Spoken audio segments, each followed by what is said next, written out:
heads on pikes around the Bastille, okay? You don't want that. La Resistance! Okay, you don't want any of that, okay? You don't want that to happen. Our king is a great! Vive la Revolution! Welcome, ladies and gentlemen, to the 3BGPodcast. I didn't know you pressed start. Chris, us as usual. Hey, everybody. Breathe in, now breathe out. Hands up, now hands down. First off, that is the wrong movie. Back up. Tell me what you're going to do now. First off, that is the wrong soundtrack because this one is nothing but pit bull noises. What do you want?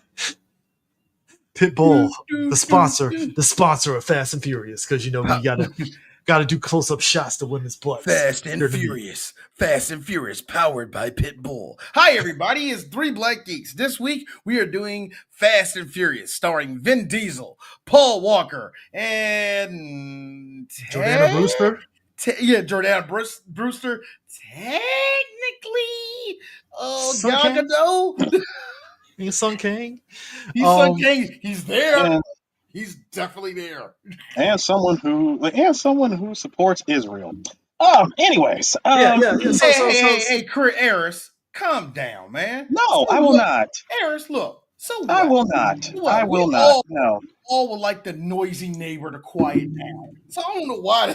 Can I be real with you? I was like Thanos in Fast 10 Part 1 when she popped up in that sub, and I was like, you couldn't live without your failure. Swear that bring you back to me. When I saw her and I heard that stumbling acting of hers, I'm like, yo, she's here. Dude, she didn't say anything. She just opened up the sub and just stared.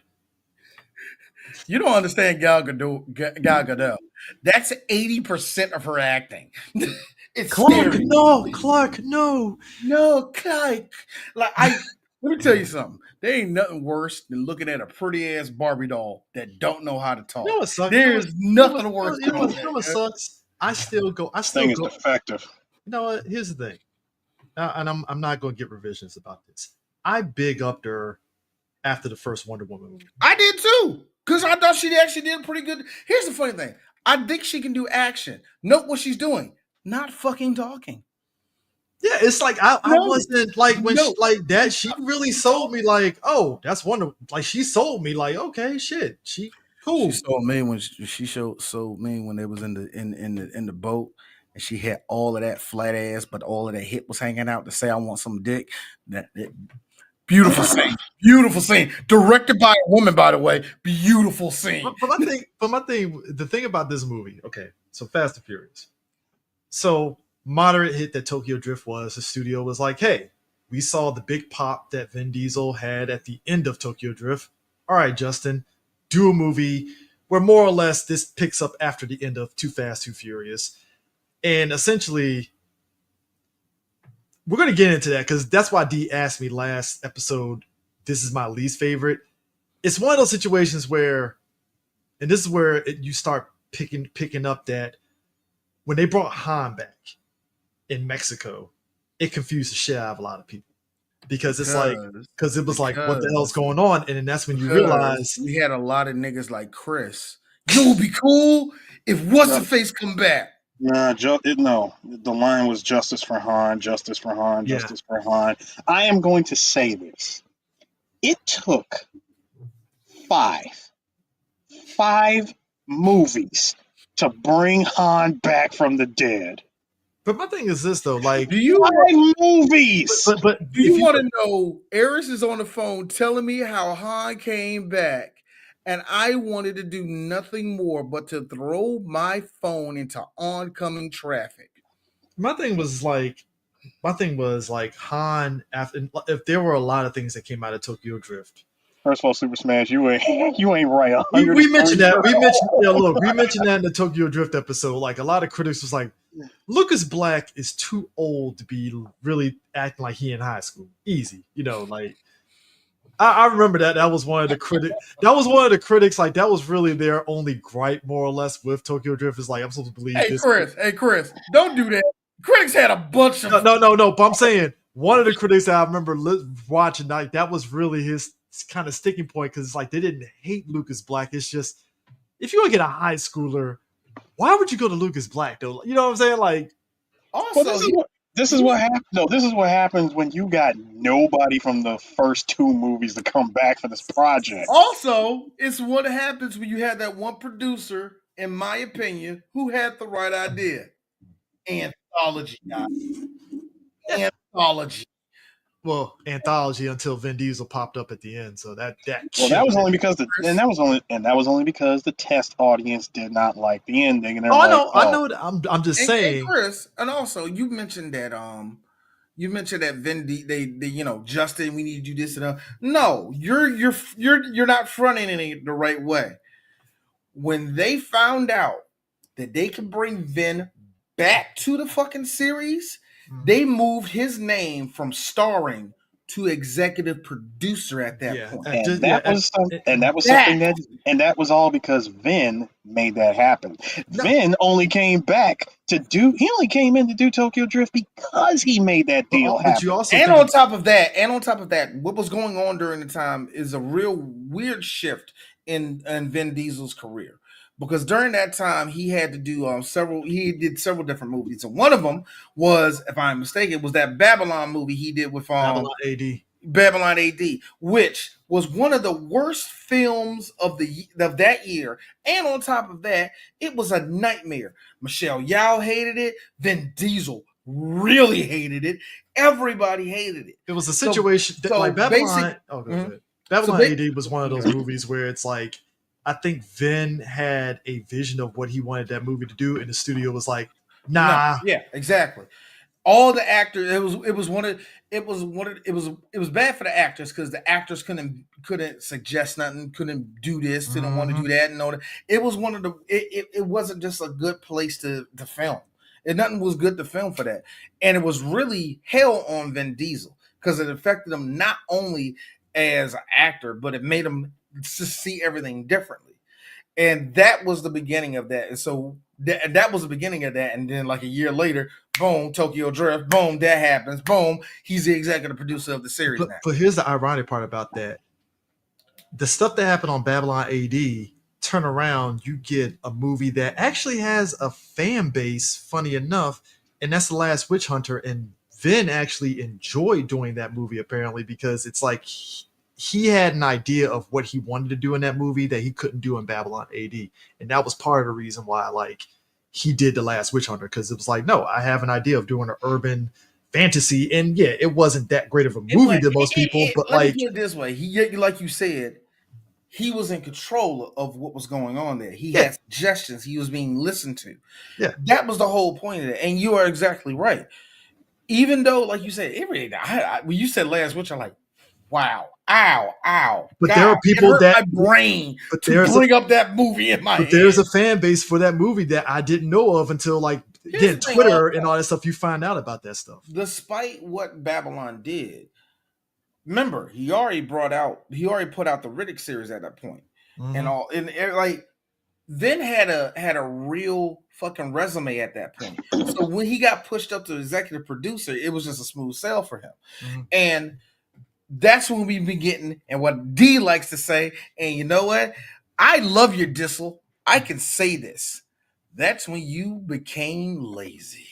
But it's okay, V. It's okay, V. It's okay, Big V.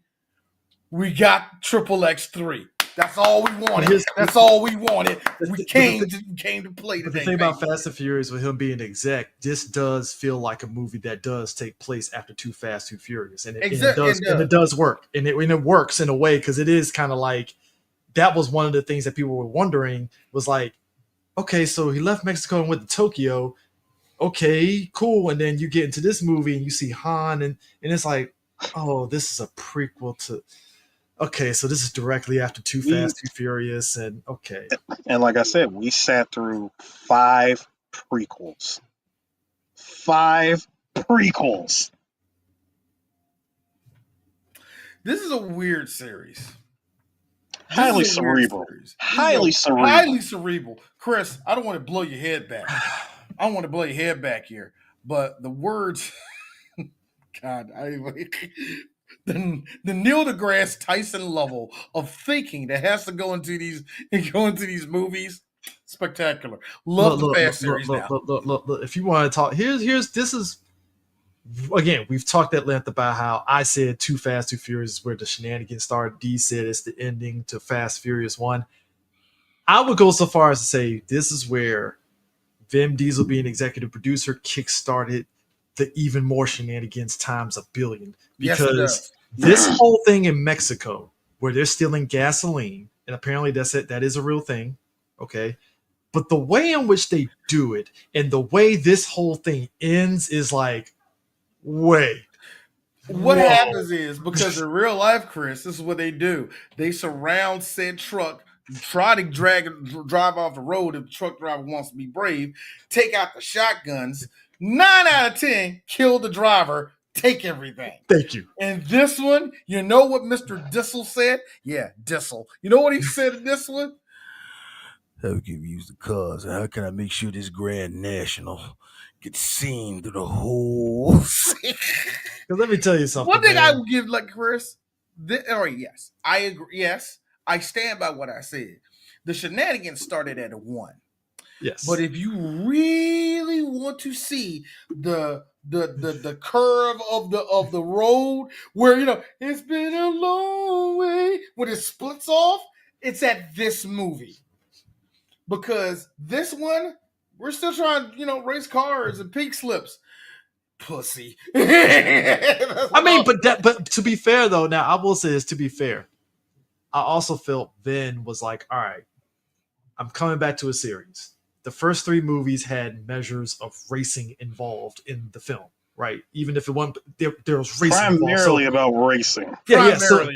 So because even in Too Fast, they're undercover, but they're doing some variation of racing of some kind in the movie, right? And Chris, that's when it begins to take a back seat, and we never see it again. And I feel we only see sprinkles of it throughout the rest of the series when it comes to cars and racing. And I feel him being executive producer, his mind, which makes sense, probably was, all right, if I'm coming back, I can't do the whole we're racing for pink slip bullshit again, right? And that makes sense because, hey, you want to revitalize the franchise. I get it, right? And here's the weird thing. You can do that. Here's the problem. We're trying to make a franchise and make sure it's still popular. Even if, and I'm just going to throw it out there, there's probably a chance they would have winged it, and they still could have actually did pretty decent with it. You know what I mean? Mm-hmm. But we weren't going to get 2 more sequels after this. We probably at best would have got 1, and it would have went straight to HBO.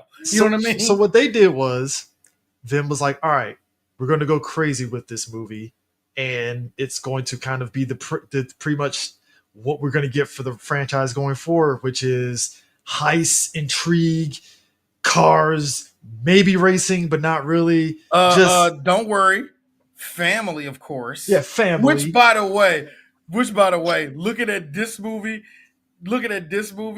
I hate that line family. Because looking at this movie where it's like, yo, Dom, shut up. Also, is this where we can officially say that Vin Diesel ended up becoming the spokesperson for Corona beer? Chris, Vin has always been the spokesperson. I know, but the first movie was kind of there, but this one was like no, heavy. It wasn't. No, it wasn't. Because let me paint the picture for you one more time. I'm gonna paint the picture one more time for you. You can have any drink that you want as long as it's a Corona. That was a commercial right there. That's true.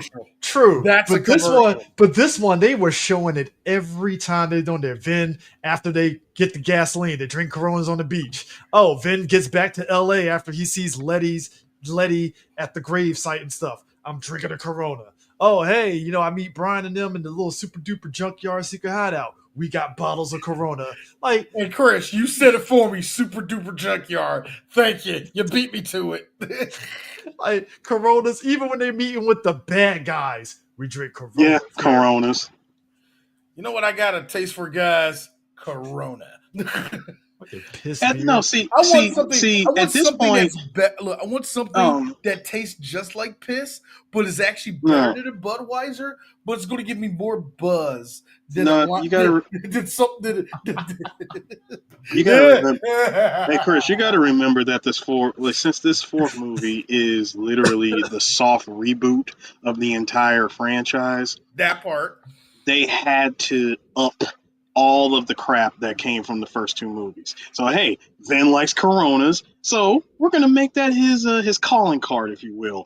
Like anytime he's gotta meet with somebody, if he's gotta sit down somewhere, or if he's contemplating life choices, or if he's about to go full superhero mode and be completely invincible, he needs his superhero juice, and which is the Corona. Bro, Because let's be real. You Because want to let's know be real. something? No, because let's be real. Let's be real. This movie is what jump-started Vin being a literal superhero throughout the entire film. My man is dropping Like for the rest of the franchise. He's dropping an engine into his fucking damn Charger, and he's drinking a Corona as he's holding on to the fucking chain to keep the engine from not dropping. And just, I'm like, all right, man, cool, I guess, man, sure, got you. Like, you're just building engines out the blue for a race. And you want to know why the Corona being what it is what I like to call his superhero juice. For one thing, because you have to be drinking Corona for you to go to the crash site of where Letty supposedly died, and you get like video imagery. How did you know How did you know Laz Lonzo killed your girl? That's what I'm saying. One of my favorite. Like, you get to see like actual video imagery of the car spinning out of control, crashing. You see some dude coming out, walking up to Letty and shooting her. Hey, Aris, you know what I like the best of that scene? That somehow, some way, Dom and not the police investigators, he looked down and saw something on the ground that looked very familiar too. Smelled it a little bit. Nitrous and Eris, and that is how he had the recreation of Batman, seeing how the bullet came into the window. He has he went full detective mode. You remember? Okay, we had two other movies. Augmented reality activated. We had two other movies where we had a situation like this. First movie was when we did Twister, where we saw Bill Paxton walk outside, put his hands in the dirt, look in the sky. Looks like there's a tornado coming. Like, he knew it. We had another movie. Oh God, what the fuck was that? Where somebody literally touched the ground, like, still warm. It's like because they you know what that is? You know what that is? That is the white people co-opting us as black people that know how to smell the rain in the air, because we know it's going to rain. We're seeing how this is Vince. He had 50% of those powers anyway. You're right. I'm actually starting to question how black Vin Diesel is. But he's like a quarter black, I think. He's purely octoroon. That's all I know. Hey, look. I told D this joke. I was like, well, he did make the front cover of Ebony magazine, so I guess he is black. Sure. That's the one thing I give certain. I would give Vince that. Vince. I would give Mr. Diesel. I would give Mr. Diesel Octane this. Is that anytime a black person say, "Hey man, bring your black ass over here," you know what Vince? You know what he didn't say? Guys, I'm actually a quarter. He never did that. You know what he said? Man, y'all niggas crazy, bro.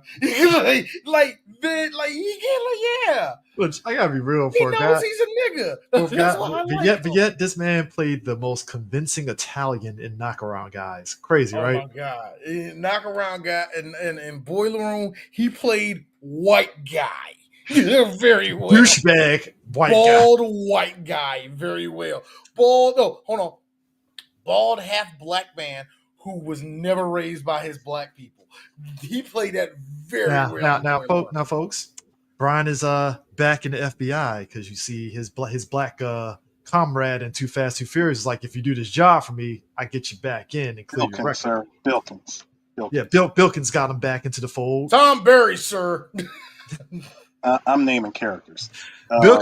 Bilkins got him back into the fold, and on top of that, his boy. What's the guy's name? Actor that he fucks up. Damn it, I forgot his name.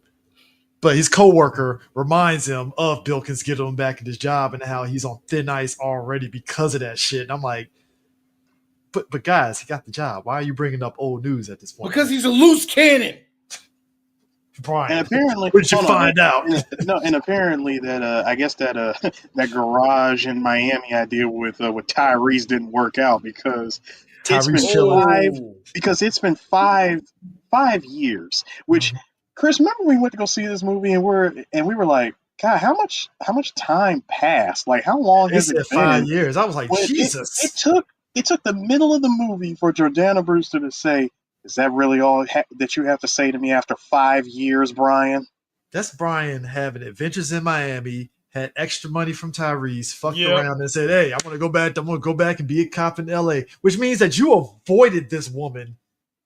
You avoided her. I mean, when you got every cop in LA after you pretty much had no choice. No. I'm talking about when he got reinstated after Too Fast. Oh, yeah, when he got reinstated. The fact that you avoided this woman for that long, No. Technically not. Technically, he didn't avoid her. You want to know what he was doing? He was doing the Alex Murphy bit from RoboCop 2, where he would just see her in the background. He would just be driving. He'll go past the Toretto house, and hold on, Eris. Did you hear his neck moving? I gotta say, for the record, did we did RoboCop 2, right? If we did the whole RoboCop series. Yeah, we did. I still feel that is the most saddest part of RoboCop. The fact that like his family no more. Yeah, I know. Well, no, it's just the fact that his family wife moved. They moved out of the house. I'm just saying, like the fact that like before they moved out after when he did his pull around, I was like, damn, his own wife don't want to have shit to do with him. Like no, that wasn't true. She actually came back. Remember, in the second movie, she came back and she's like, "Look, I don't care." When she said, "I don't care," she was talking about she don't care. Like, she want to know if that was really her husband. And because OCP is OCP, pretty much the Trump administration. No, because OCP is the Trump administration, they literally programmed it into his head and had him look directly into his wife's eyes and say, "This face is a symbol. They made this for him to honor him. Your husband is dead. I don't know you." Can I be real? Broke that poor woman's heart. She was willing to be She was willing to be okay with it. And, I don't owe child support. Terrible. But that's what Brian was really doing. He was always seeing her from afar. It's like just say, "Hey, what's up, man? I'm sorry that I put you in this position. Can we be friends?" Sorry. Nah, you want to do that. Well, see, and again, if you actually looked at the deleted scenes from the first movie, he actually did go back to the house after he quit being a cop. I know they don't count. But I'm just saying, they legit actually did the whole. Can we start again? Yeah, we can start again. Why he's on the run? Like he wasn't even on the run. Like the cops actually he told his what's his name? Like he told the cop that he was working with, not Bilkins, but the one that the sergeant that he was working with. He was the one that not Hamdi, the one that he was driving. The one he was working undercover with. He told him like, "Yeah, I'm turning in my badge, yada yada yada. Like I quit." When he quit the force, he just went to the Toretto house.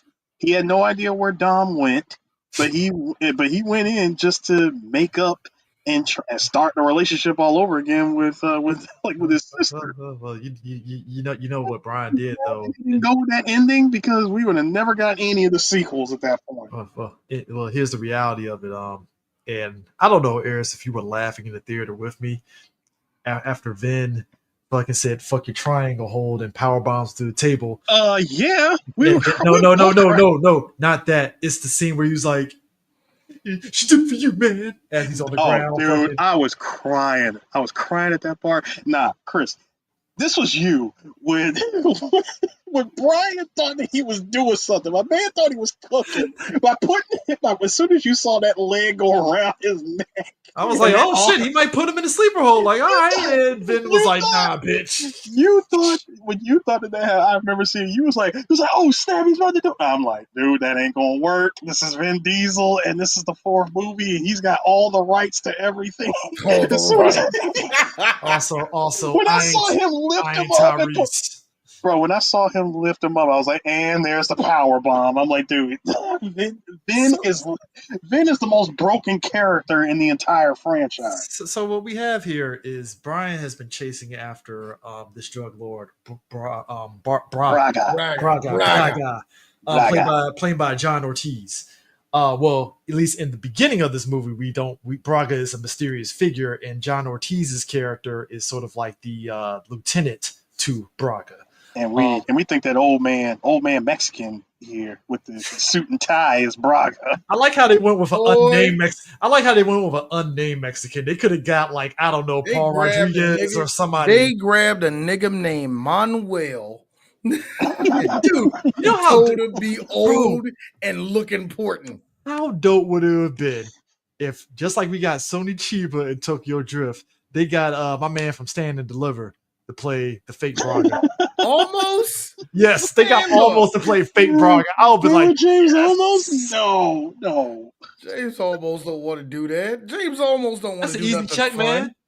He don't want to do nothing fun. You know that. Hey, Sony Chiba didn't look like he wanted to do Tokyo Drift for fun, but that check cleared, didn't it? Shut the fuck up, first off. I mean, you ain't wrong. You ain't wrong. But you know who? No, you know who else would have worked? But I'm pretty sure he would have said no. F. Murray Abraham. Oh man, he would have been a dope fucking like. Let him come back as Omar. Fucking shitty ass mustache. Hey, Eris. Hey. Come back as old man, like Omar Suarez. Thank you. Yes, no risk, no reward.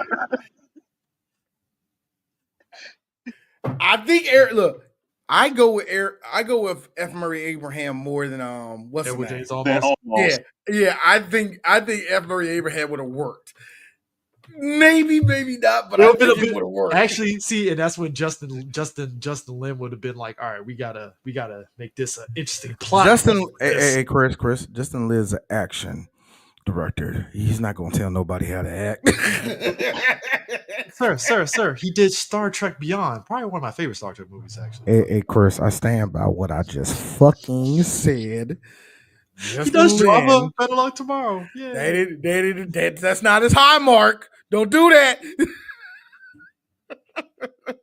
Look, you're allowed to. I'm not calling Justin. Actually, I am proud of Justin Lin's actual growth as an action director. Because he told Vin Diesel, "Fuck no, it's Fast 10."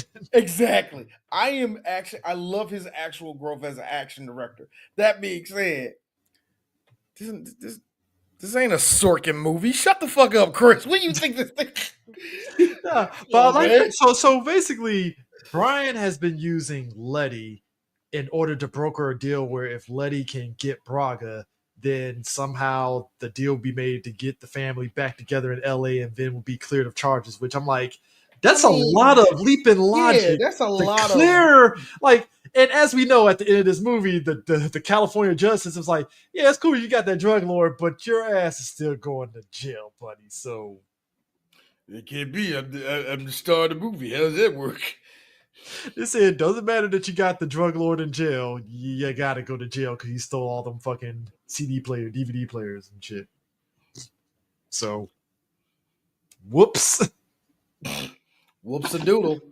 So he used Letty to try to get down Braga. It didn't go well. Letty died. She leaves in the middle of the night to work for Brian and stuff. And basically, the whole situation goes like this. Braga has people carry drugs from Mexico to the U.S. And how he does it is a super duper secret underground tunnel through the mountains that goes from Baja Mexico to San Diego, basically. So I'm like, first off, how did y'all build that shit without getting caught by the Border Patrol? Cartel rules, duh. I mean, even with them cameras pointed right at the fucking border. Well, they might have been They might have been pointed. They might have been pointed at the border, but hang on. See, remember where they were? They were just a wee bit outside of that jurisdiction, that viewpoint. And come on, Eric, Chris, you saw the last scene. You see how deep and long that tunnel was. Yeah, that was very them 5 mile tunnels to do an action scene in. Jesus. Which I would hate to get. Well, No more tunnels now because Vin made sure of that shit. Yep. It's like, fuck this shit. I'm gonna blow this whole tunnel up. I'm gonna crash a Plymouth into a corner and watch the whole thing collapse. The guys, no, Vin, I'm going to crash the Plymouth. No, jump from my car, go into the other car, push the other guy out, which, by the way, Vin has done that in every movie from this point until the end of the series. Vin jumps from car to car, kicking out the other person like a GTA character, yeah? Every single time. Me and Sue said that in the movie theater. Sue was like, GTA, motherfucker. Bam. Yeah, because the thing that always got me was I remember how much of a prized possession that Challenger, the Challenger was for him, because that was the car that him and his dad built. But I'm like, dude, in the first movie, you crashed it and Letty, brought it back and tried to bring it back to life. You actually finished it. You got it up and running, and then you crash it in a cave in Mexico.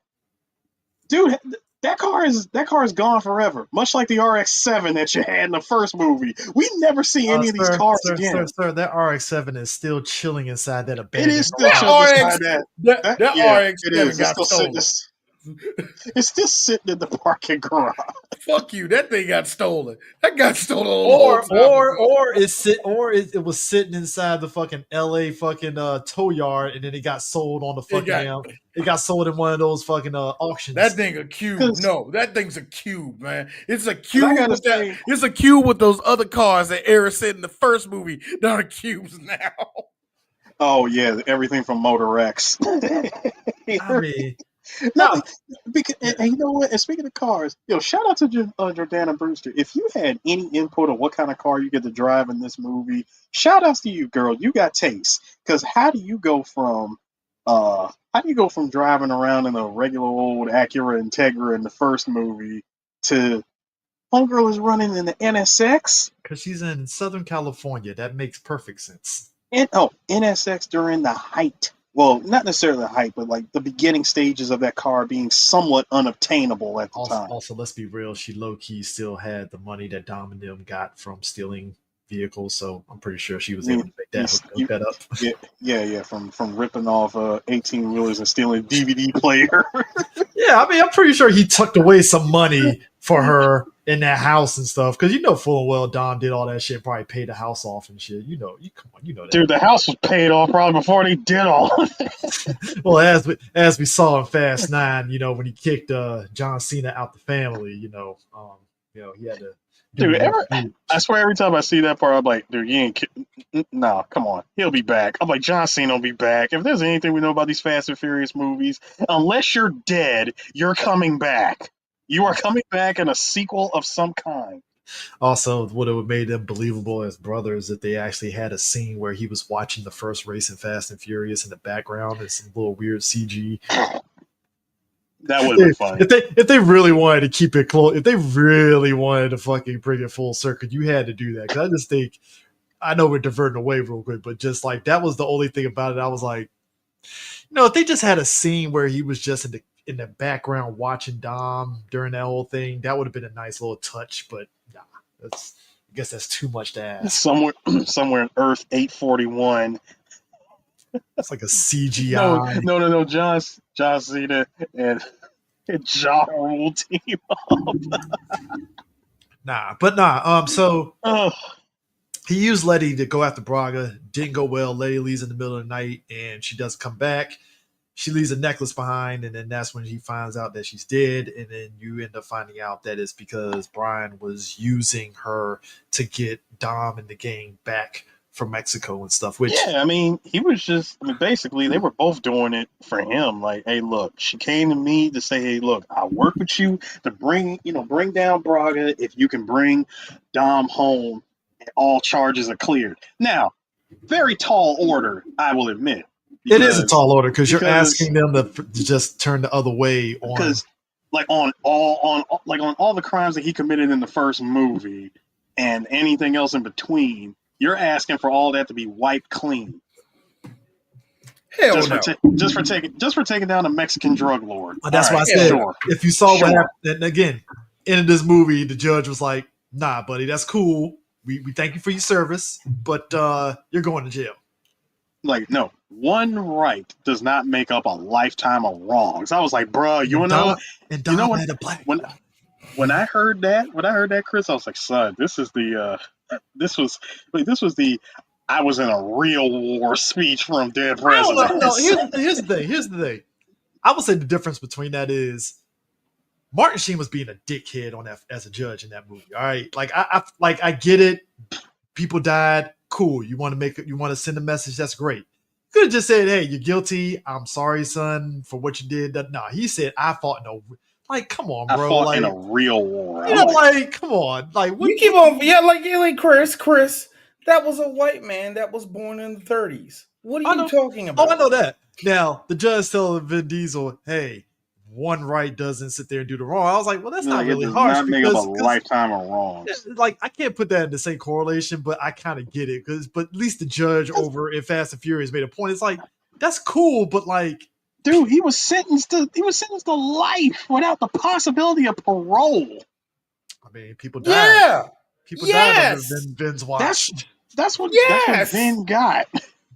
And that's what he deserved. Yes. Why? Because he never. No, why, D? Because he never narked on nobody. Because he's black. That's why. I never Is he? narked. Hold on. Stop. Now we know what Vin Diesel is. What is Dominic Toretto? According to Cypher, when she was looking up the family history of the Torettos, Go the fuck home. Go home. Stop talking stuff. No, stop interrupting me. According to her examining Cena's background, I didn't know there was a hint of Greek in y'all. I'm like, oh, so the Torettos is just one big mixing bowl of white. Gotcha. Just a mixing bowl of brown. Brown and white.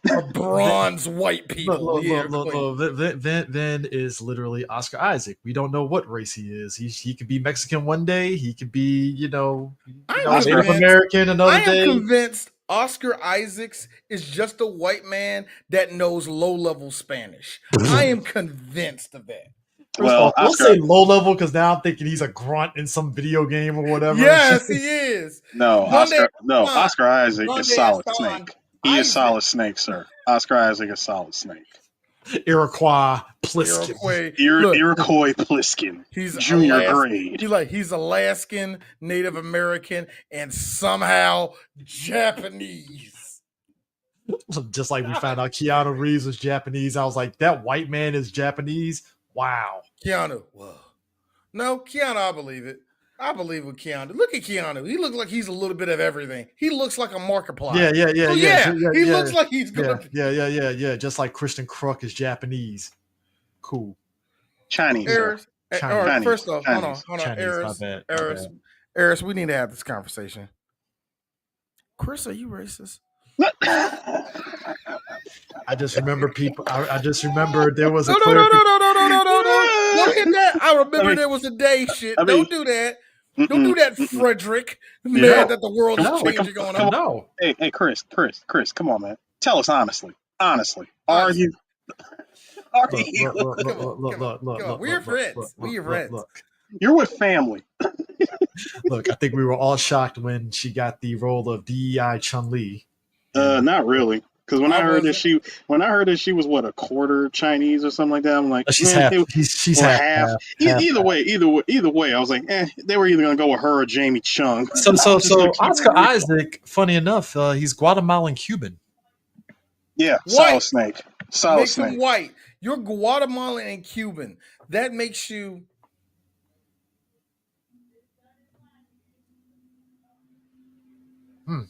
Italian? Wow. That makes you Italian? I think that makes Italian. Hold up. I think that makes Italian. But anyway, so the main bad guys, like I said, we got Braga and we got his lieutenant played by Laz Lonzo. And Laz Lonzo, who I couldn't recognize as a DC nigga because they gave him the spicy filter. God, sir, Laz Lonzo. Adobo filter. You know what, man? Laz Lonzo is one of those guys who, first movie I seen him in, no bullshit, was Jarhead. He was in that movie. But it's kind of funny how Laz Lonzo in the black community is very beloved in a way that's like, it's like he's a very consistent actor. I feel like Laz Lonzo, Laz Lonzo, the Billy Kane of this movie. Yeah, he really is. Except instead of the American you call bandana, this nigga the Billy Kane of the fucking movie. Not American, the London, sir. Yeah, London, UK, the UK bandana. And yes, I did call the Billy Kane because guess what? D? Guess what? In the King of Fighters Destiny CG anime, they gave Billy Kane the Laz Lonzo haircut from this movie. Did they? They Fun did. Fact, Quit fucking with me. Quit fucking with me. I'm not. That's I'm not. actually funny. You want to talk about humble beginnings? This is the same Laz Because Lonzo. he's not a blonde in that. He's not a blonde in that show. Fun fact though, if you want to talk about humble beginnings, my man was in the second Leprechaun movie as one of the lead characters. That's what's up. The second Leprechaun movie? Mm-hmm. Are you sure about that? I think that was the one with Ice-T, I believe. I thought that was like Ice-T would No, be the the first one was Ice-T. No, that was the first one. No, second one was it was Laz Lonzo. Sir, the Leprechaun movie had no Negroes in it. What are you talking about? Talking about Leprechaun in the Hood? Specify, sir. Back Please. to the Hood. Back to the Hood. The second Thank one. That would be the you. second one. Thank you. That would hold on. Technically, that would be the fifth one. Yeah, that would be the fifth one. That was after Space. No, hold on. Was the third one Leprechaun in space? 1, 2, third was Space, fourth was in the Hood, and then They fifth jumped to was Back space the in Hood. the third one? I believe so. Already. I believe so. Hey, No, you're right. No, D. Never mind. Fourth was in space. Leprechaun 1, 2, 3. 4 was in space. Fifth was in the Hood. Sixth was back to the Hood. And then Leprechaun Returns, because we don't talk about fucking Origins. That shitty ass movie. Hey, Chris. Hornswoggle. Really? Come on, nigga. No risk, no rule. But they did do. But we did get Leprechaun Returns. So hey, cool. But I will say this: look at how young this nigga looks, though, man. look at the muscle tone. He still looks the same. He don't look the same to me. He don't look the same. Is it because of the haircut? I think he looks Dominican in this one. I mean, look, isn't he part? I thought he was like half Dominican, half black, or something like that. That's a DC ass nigga. First off, man, Laz Lonzo is a DC ass nigga. I'm pretty sure by way of New York, but still, he's a DC ass nigga, bro. Look very Boricua in that fucking Boricua. Really, Chris? Really, Chris? Don't you ever attempt Spanish ever again on this show. Don Omar. Oh yeah, Don Omar and Tego is all over this fucking movie. Okay, these Dan Omar, yes, and Tego, yeah. These two who are responsible for every song from now on a Latino station sounding like this.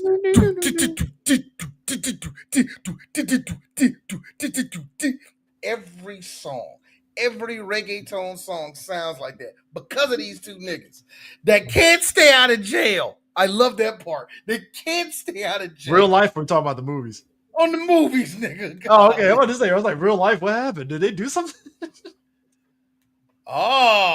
Thank you. His parents Cuban. are Cuban. That nigga still. That's why I like. He's actually a black. Eris. We can see it. He's a real Latinx. Mm. Are we trying to lose the Latin community with this episode when you say Latinx? Hey, Chris, seriously? I gotta be real with you. Outside of Jose, I don't think no Spanish people listen to our show. Sir, Cuban refugees might be listening to 3BG as they're coming to America. All right. First off, Chris, only to get turned away.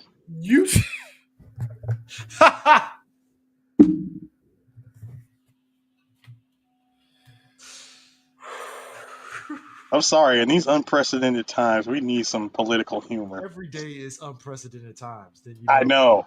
I know. That's why I said we need some political humor. Crash the economy and then just say, "Hey, I saved the economy, guys. I Hey, saved look. it." Hey, listen, gentlemen. This is why I say out of all the things, because Hey, how about no, China? no. Out of all the things that's happening with us in our generation, we're only going to inherit our parents' houses, and oh yeah, we're going to work until our backs give out and all of that nonsense. But the trade-off is that we still get to look like we in our 20s, 30s for like another 30 years. And is I can look like Tigo with that perfect afro Yes, that he has. Is that what you're saying? yes. Okay. I aspire to that, by the way. As I get older, I'm gonna be like the old black man that got the afro a little bit and stuff, and got a little salt and pepper going on in it, but like a cleaner Cornell West. Chris, don't. If you walk an afro with a streak of gray in it, you will never, ever hear the end of it from D. But see, here's the thing. I'm married at this Oh point. So what shit! does it matter? Here comes Samuel Jackson off of Unbreakable. I'm gonna First kill off, your ass. that was an unkempt Every- afro, sir. There's a Chris, difference. it don't matter. It don't matter. If your hair comes up naughty too hard right now, we calling you Also, Chris, also- if your hair gets too naughty now, we're calling you year 3 J. Cole. So don't start. No. All right? You were calling me Clarence Williams III from fucking Tales from the Hood. You ain't got the gap, sir. You do not got the gap. And with all due respect, The charisma. you don't have the charisma that Clarence Williams III had. All right? Because you marry a white girl, we're gonna be like, Chris, stop doing that shit. He marries a white girl, he believes that shit. You don't have that conviction. No offense. Also, Chris, I'm sorry. I would not be threatened by you if you walked up to me and with a crossbow and said Cuban B. I'm just saying. You know what you should do, Chris? You could shut the fuck up. I'm gonna rock my fucking I'm just saying. The afro just like Denzel, and he got game, and that's all you need to know. You come out here with an old man. I'm too afraid to buy a prostitute haircut. I'ma go on you on that one too.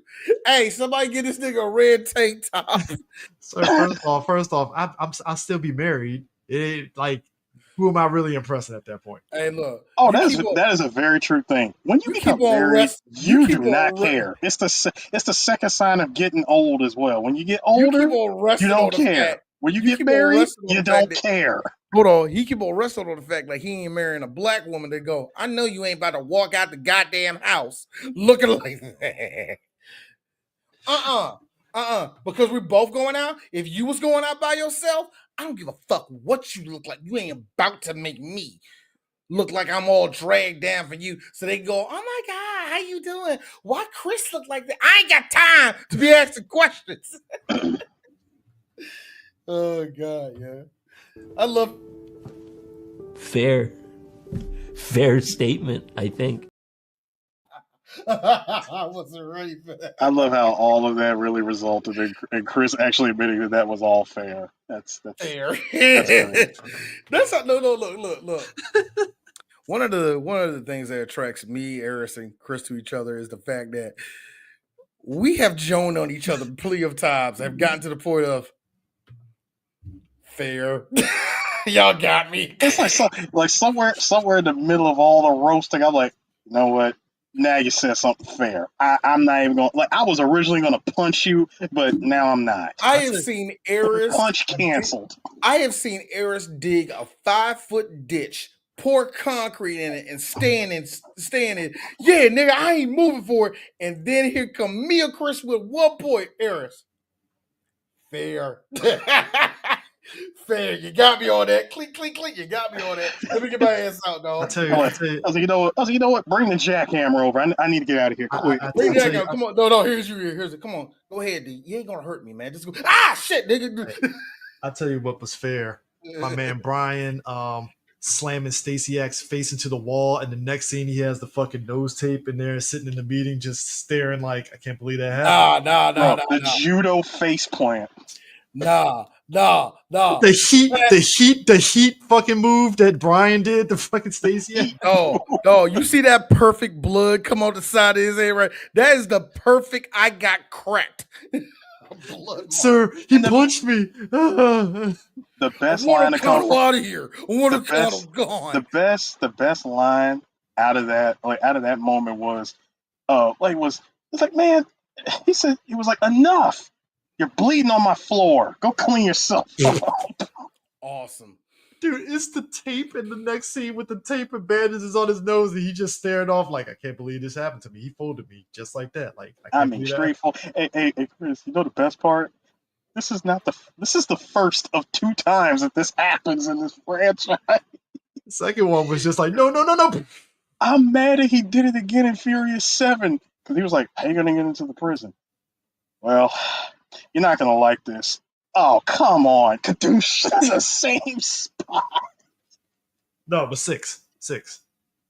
No, it was in Furious 7, remember? He had to go. No, I'm sorry. Yeah, you're right. It wasn't Furious. Yeah, in 6. Yeah, in 6. In Furious 6, I remember he did it because he broke into the prison just to ask Braga the question. Bro, let me tell you He something. was in that movie, wasn't he? Yeah, now he here's came the- back for Oh, it. God. Now I forgot about that. Now here's the funniest thing. Brian and Dom cross paths because they are searching for the same guy that knows Braga. And Brian pretty much has to do a lot of work, and all Dom has to do is stare in Corona and just stalk a person through a fucking place to go after them and stuff. So by the way, I asked my wife. I was like, "Hey, baby, what's that on his shoulders? What do you call that thing? His traps? Yeah. Right in this scene right here, I was like this. Yeah, if I ever lose my traps, I'm gonna lose half of my career. Look right there, him with a tank top with a wife beat on and traps. You know, this is the most. The millions he made off. Can I be real? This is the most that we're ever going to get from Vin for the rest of this franchise. Shirtless Vin was first movie only. Can I be real? Boy, no. See, I was going to get into. You see this look, Chris? I was going to get into this because here's the thing. Because he looked like he looked like the Stay Puft Marshmallow in the shoulders. No. Here's the thing about Vin. Vin, over the course of the series, went from cut in a wife beater to you look like a Hispanic dad. You gain mass. You gain mass. That's why he just wears mass. That's why he wears the Dickie shirt over the fucking thing to kind of hide the shit and stuff, because he ain't exactly looking cut. Vin in a white beater. Me and Chris he went from white beater to sleeveless black shirt. Hey, me and Chris ain't shit because we was watching Triple X 2 when he came out there in his wife beater again, right? I was like, hey Chris, remember the old commercial? It was like Triple X, ooh, girl, in this movie, ugh, girl. Here's the thing. Me and Chris, the whole time, Chris is like this. No, Chris, you know how Chris is. Chris is nice. Chris, about 10 minutes after I made that joke, here's Chris. Yeah, that thing is hanging out that shirt. Here's the thing. Vin, I think Vin also realized there is money to be made because of the dad bod phenomenon. So hey, maybe I don't need to work out that much. Hey Chris, this comes from a nigga that had a dad bod all his life. That don't work. Stop saying that shit it brings up black men. Hey Vin. Stallone in the Expendables movie said you're welcome. No, here's the thing. Here's the sick part. I feel low key he was beefing with The Rock because The Rock was in better shape than Vin, and Vin was like, "This is bullshit. How the fuck this motherfucker more shape than me?"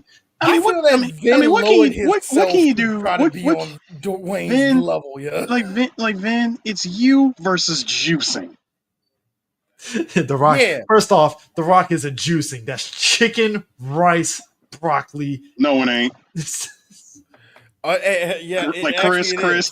Creatine. No, Chris. No. It's broccoli, rice, water, and a good Terramina. See, Terramina is actually No.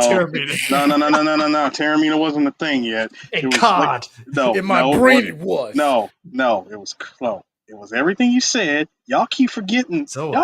Yes.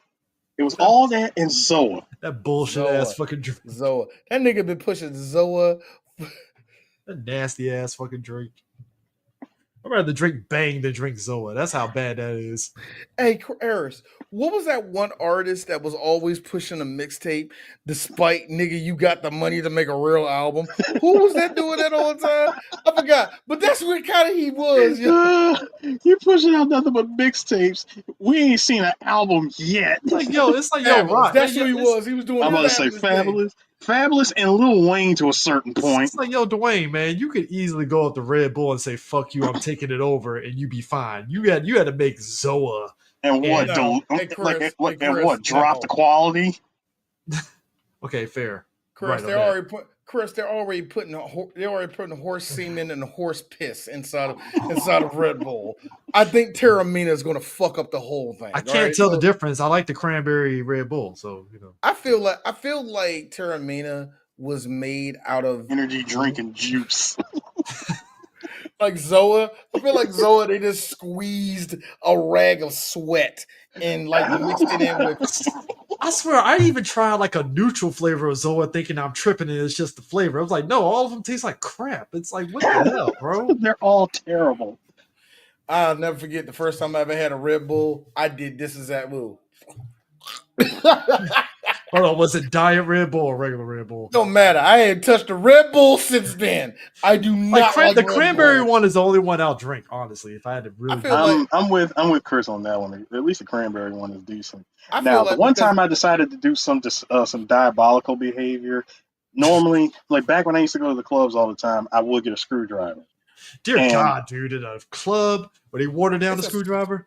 Not in Japan, Oh, okay, never mind. and not at the club that I was at. But in Okay, any case, I decided to just say, "Hey, 1 foot into Adventureland, let me do Give vodka." me a Four Loco. No, God, I no, thought that you wasn't was a gonna thing. say- I God, really no, that thought was you was gonna no. say God, that. no, that was not a thing. That was not a thing. But I did ask for a vodka and Red Bull. I would never ask for that again.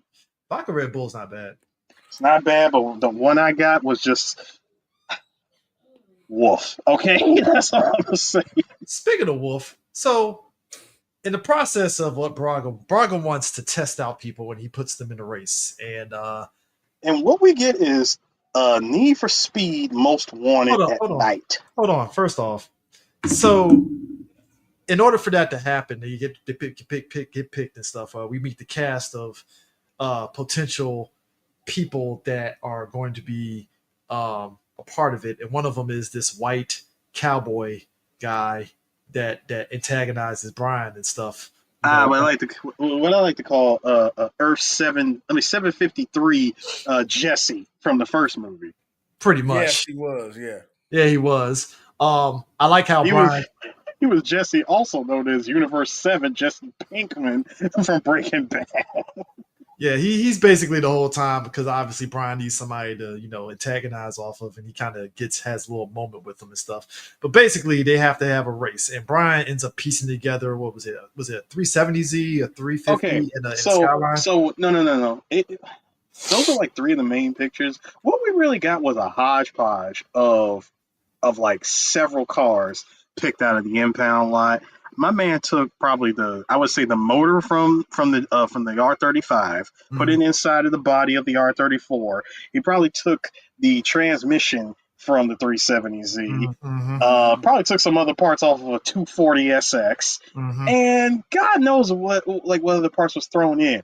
Yeah, it's a Frankenstein Skyline. Point made is that Brian literally built his R34 Skyline in Bayside blue. That thing was chef's kiss. I loved it in this Hey, movie. you want to know what? I hated this movie. D. Guys, look. Gotta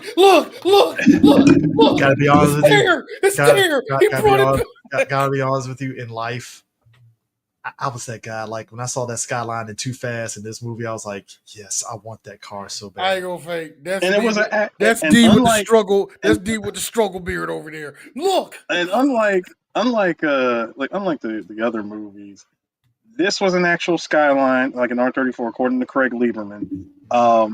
This was an actual Skyline, and his Skyline in Too Fast, Too Furious was an actual GTR as well. Yeah, I mean Yeah. now, Yeah, by the way, thank you. Nega That Kid was- Rock. Yes, That Nega was Rock, I Greg agree. Snipes. Gregory And, Sipes. and hearing Greg say, "Nah, man, what you doing with the ladies?" Here's me. Hi, Beast Boy. I knew that was you. It's like that. I keep Like- forgetting how Greg looks like. You know what I mean? Yeah, I think that's what it is. You hear his voice so much, you do forget what he does look like. It's like, oh shit, that was Greg Sipes. Cool.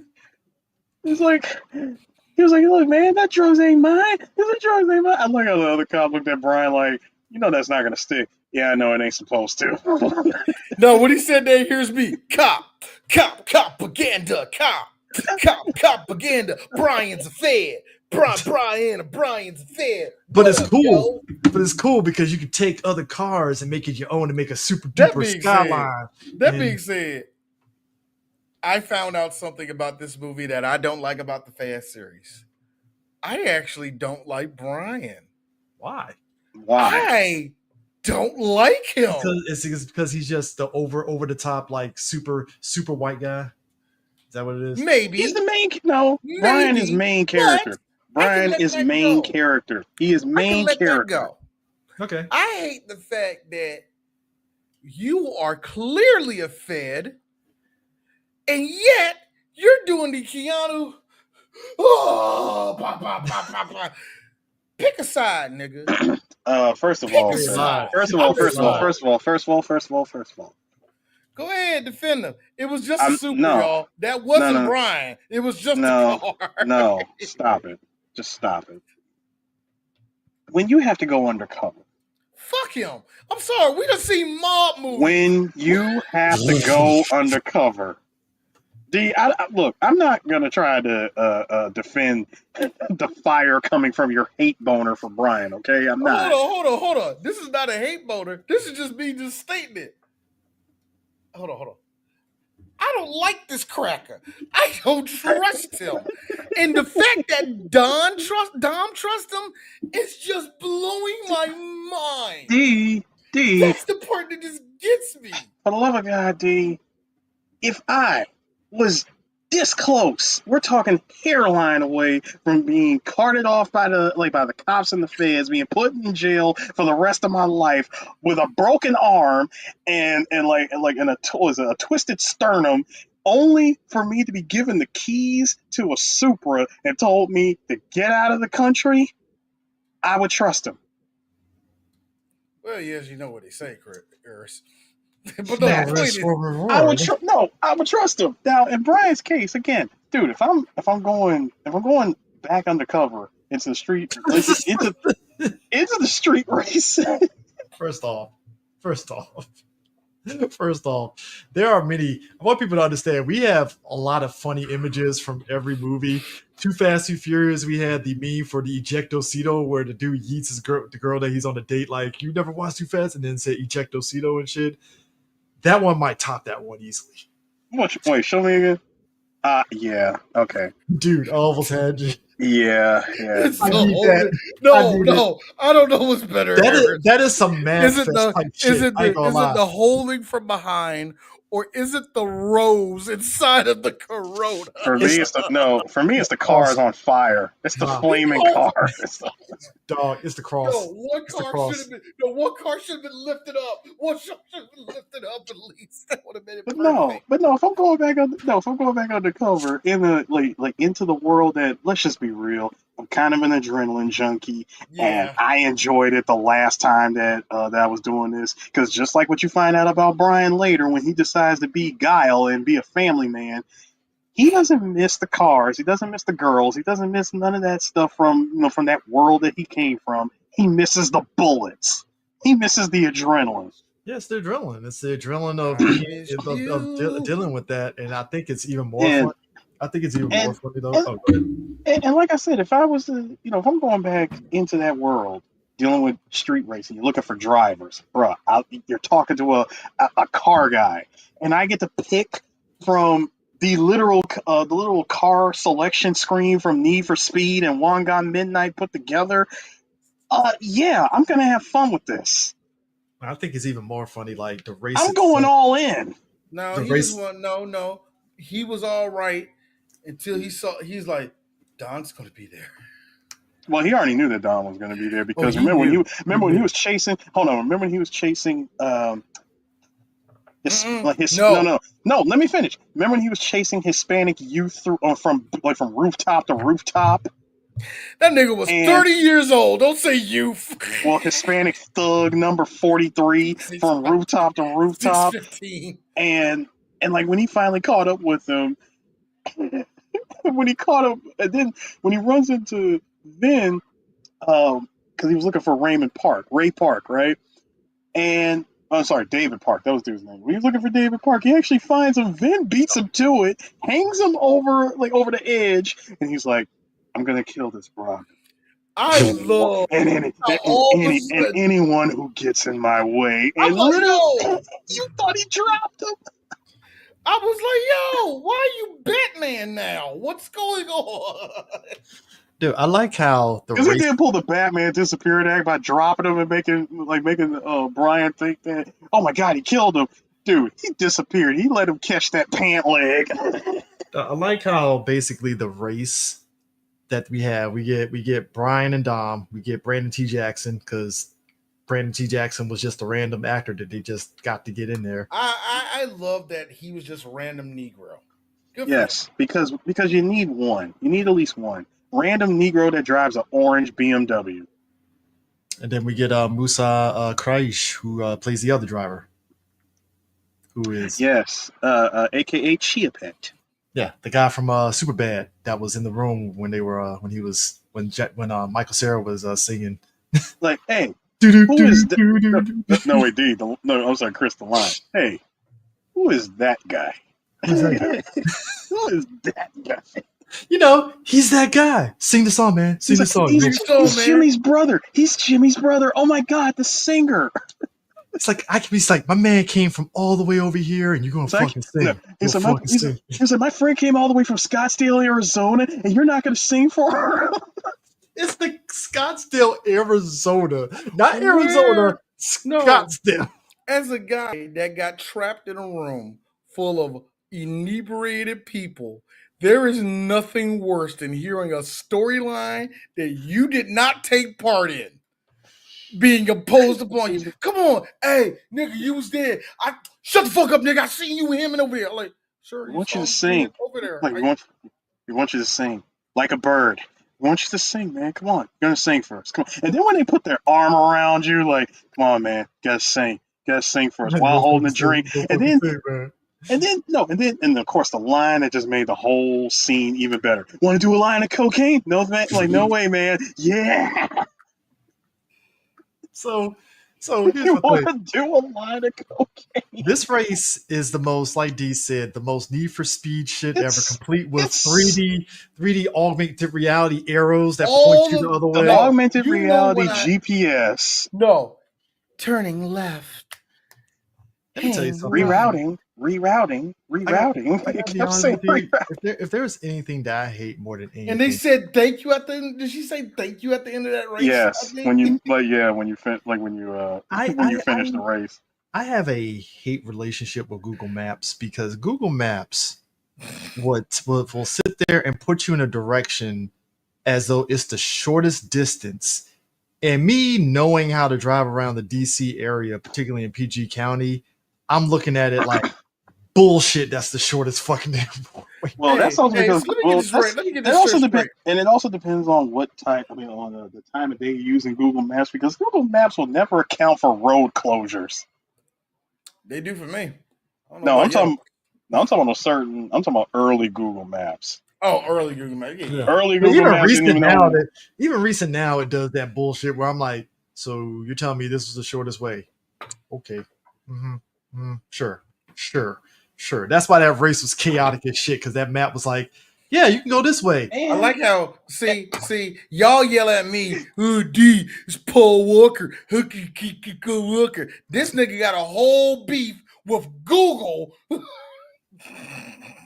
Hey, Brian, tell that computer to shut the fuck up as I'll bust through this fucking thing and go down the hill and fuck up my car in real life. But car is. My man said, I'm sorry. Apologize to your car, as you should. Well, hold on, Chris. If Brian didn't follow instructions, He would have never got back onto the race when he got on the track. Thank you, by Garmin. I agree, by Garmin. Nah, this is 2009. Fast and Furious by TomTom. Nah, I think it'd be Garmin. When Garmin Garmin, was out at that TomTom. time? No, it was, but TomTom was like more of the. Well, they were both like known. They were both known. TomTom. TomTom. Mhm. Hey, Eris. It was a thing. No. Eris, how much fiber have you been getting in your diet, man? Because How much fiber? Look. I told my dad about us. It is not our fault that we are all old, okay? Hey, guys, I done told my dad about us making fun of each other when you're old, how old we are, and I brought the AARP joke. My dad laughed for a solid 2 minutes. He said, y'all go to each other about AARP. Hey, Shaw, I'm like, yo, they just gave me something not too long ago. I'm not even bullshit. I'm thinking like, maybe it's time to think that old. No, Magellan. That's Magellan. That's another one. That was the one I was trying to think of. Because I remember Garmin, you said TomTom, and Magellan. Because when you said TomTom, my E3 and my back kind of a little bit when you did that.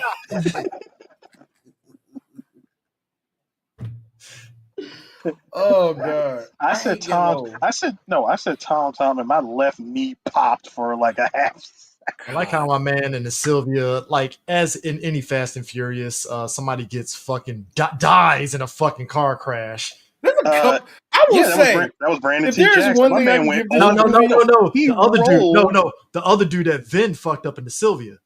Oh yeah, that one. There was that. But even Brandon T. Jackson's 5 days later. even Brandon Jackson's character, dude was dead. First of all, the car was rolling. All right, it was flipping over and then careened off of a bridge At best, and landed engine first on the ground. At best, he's a paraplegic. At best, that is a BMW, sir. That is a BMW. He is done. Chris. Damn. Chris. That engine block went through his torso. What are you talking about? That was the 2009 M3 with the V8 engine. My man, that is a shish kebabbed nigga. What are you talking about? That B-roll is a cube, okay? You don't even have to go to Chaps gas station to get crushed. That nigga is an upper body. There is no lower body.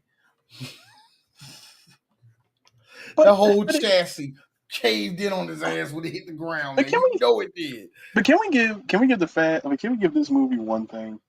Seeing how there was supposed to be a video game based on the Fast and Furious franchise after Too Fast, Too Furious, and the fact that we did not get an actual Fast and Furious video game until around this time. Is that when they put out those arcade Fast and Furious games? No, not even the arcade. No, not the arcade ones. The one that came the one out, that came. There was one that came. There was one that actually came out on PS3 and 360. I believe. Mm-hmm. Oh wow! Yeah, and yeah, it was just woof. I'm just saying, how do you fuck up a racing game that fast? Easy, not making fun, Chris. It's as simple as that. Yeah, not making it fun. And see, it was the arcade Fast and Furious games; those were actually fun. But when you had a racing game like Need for Speed Most Wanted from 2005 have a literal chokehold on the racing game community, that is a shoe that was almost impossible to fill. Because like to this day, you got people that still go back to 05 Need for Speed. Not even Need for Speed themselves can top that game. Look, I said Carbon was the last time Need for Speed had a gasp of anything worth a damn. Because after Carbon, I feel like the Underground, and I feel like as much as I love both Underground 1 and 2, I feel like they kind of just set a bar that was way too high for that. Especially Underground 1. It was just Underground 1. Underground 1 set the bar, but Most Wanted 05. Oh yeah, Most Wanted was cleared that bar. Look, I'm not going to argue. I'm not a fan of the. Yeah, Most Wanted and Carbon was like the last time it was worth a damn. Carbon was okay. Carbon was okay, but it was not Most Wanted. It wasn't. I played. Yeah, I'm gonna say I played Most Wanted. It was only good for. It was only Carbon was only good for the initial D mountain driving stage with the drifting. Yeah, that was about it. Because you had Carbon, which was mostly a nighttime racing game, and then you had Permanent Night. Yeah, then you had Pro Street. and then The Run, was it Need for Speed? The Run came out when this movie came out in 2009. Yeah, because when they did the run was supposed to be that was when like gaming studios was like, yeah, we really need to get some We story. want to make it cinematic, and I'm like, Need for Speed The Run featuring Maggie Q. I'm about to say, was that the Maggie Q game? Yes, it was. Starring Maggie Q in the 370Z. And that's my thing with like this movie. It's like this movie tries to get super serious. Like I said earlier, when Brian was like, "She did for you, man," I was like, "Okay, I get it. Dramatic emotions." When he did all that, he did it for you. He did it for you. She did it for you. I'm thinking like, do it. Kiss him, Dom. Kiss him. This is the time. This is it. Kiss him on the cheek. This is it. Like this whole movie, like I said, I stand by it. I know it's been. I think this is the reason why I'm breaking it up, because I think this is the last time I really truly see it. But half of this movie, yeah, if you kind of change the context to go like this, like they were ex-lovers, holy shit. Dom and Brian are still like, just do it. Get together. Hold hands. You can do it. Be free with one another. Like I'm over there rooting for them. I'm rooting for this gay relationship that does not exist. But here's my thing: like the race was funny but I think after this movie, I think after 4, you don't see that relationship like you did in the first movie. It's just more buddy. It's more buddy. Yeah, it's more buddy. The only time it gets kind of gay is those weird moments where. And they do this in every movie where Dom looks at Brian and Brian looks back like, yeah. It's like, are you about to fuck? They do that in every movie. But Kinda. Thank you, Eris. Now you see Dee's fantasy. Kiss him. Do it. But yeah, this is the last time you really see that. And I think it's funny. I will say this, because of course we're going to continue on with the Fast series. I'm going to keep an eye out on that. It's like, you know what I'm saying? Just in a weird way. I'm going to keep an eye out on that. But anyway, go ahead. I think it's this. So the race, Brian and Dom, they're neck and neck, and Brian actually is pulling ahead of Dom. Dom, because he's so focused on wanting to actually get in with Braga, hits Brian and fucks up the race. And Brian, rightfully so, was like, that's bullshit. He fucking cheated. And I like how Lad's like, yeah, it don't matter. It's racing. We don't give a shit. Yeah, he won. Go cry to your mama, man. Yeah, pretty much. It's actually that was the line. Thank you, sir. That was the line. When I saw it, I'm gonna get mad. Look, I'm gonna get real mad. But I hope there's a scene transition with a lot of Latino music playing. Yeah, a lot of Latino music. It's a scene. BBL's shaking mini skirts. Now remember, this is the first generation of BBLs, so they're big, but they're stiff. They're believable. No, they're believable. I just like how eventually they didn't go crazy yet. After Brian gets Greg Sipes out of the paint with a charge, he's in with Braga, and when they get to the party, that's where Dom, when he's snooping around, meets up with Gal Gadot's character, which is kind of funny that the movie pushed this angle that Vin and Gal Gadot's character were going to maybe hook up somehow, the way they were kind of like talking in the garage. I am so glad. Thank you, Darius. That's my fault. That was Need for Speed Undercover, not The Run. Yeah. So I am so glad. I'm glad they didn't do it. Because this movie, number one, Dom didn't deserve it. It was just, you're just mysterious and you're quieter than everyone else. Have pussy. Like I thought that was about to happen too. You know what I mean? I really thought that was going to happen too. You know, because of Letty's death. Thank God. Thank God. No, they have tried to pass off at least 2 to 3 relationships for Vin in this Fast franchise. The only one that stuck was the Brazilian girl. And what I really loved was they really thought that they because even the movie tried to pull a fast one to make you think, oh, will they, won't they, will they, won't they? I'm like, oh, he really does not care for Gal Gadot. Cool. He's still on Letty. He's still on Letty. Now, it wasn't until they got to Brazil and he did mess around with the cop and who pretty much gave him a kid. Fine. But then when we see, remember when they also, no, hold on. Then remember in Fate of the Furious, they tried to play that crap off of him betraying his team and him getting close with Charlize Theron, and I'm like, she was using him. God, I'm sorry. cool. I'm sorry. The whole movie can kiss my ass for that storyline too. I totally forgot because that it was so obvious. Yeah. Look, I forgot that old girl that Vin hooks up with from Brazil. That's Chris Hemsworth's wife. Now hold on. Yes, it they is. had a kid, right? Didn't they have a kid? Yeah, they did. Yes, they did. Yeah. Do we bring up the kid ever again? Yeah, they do. No. Dude, Little B, he's pretty much in the franchise for the rest of the...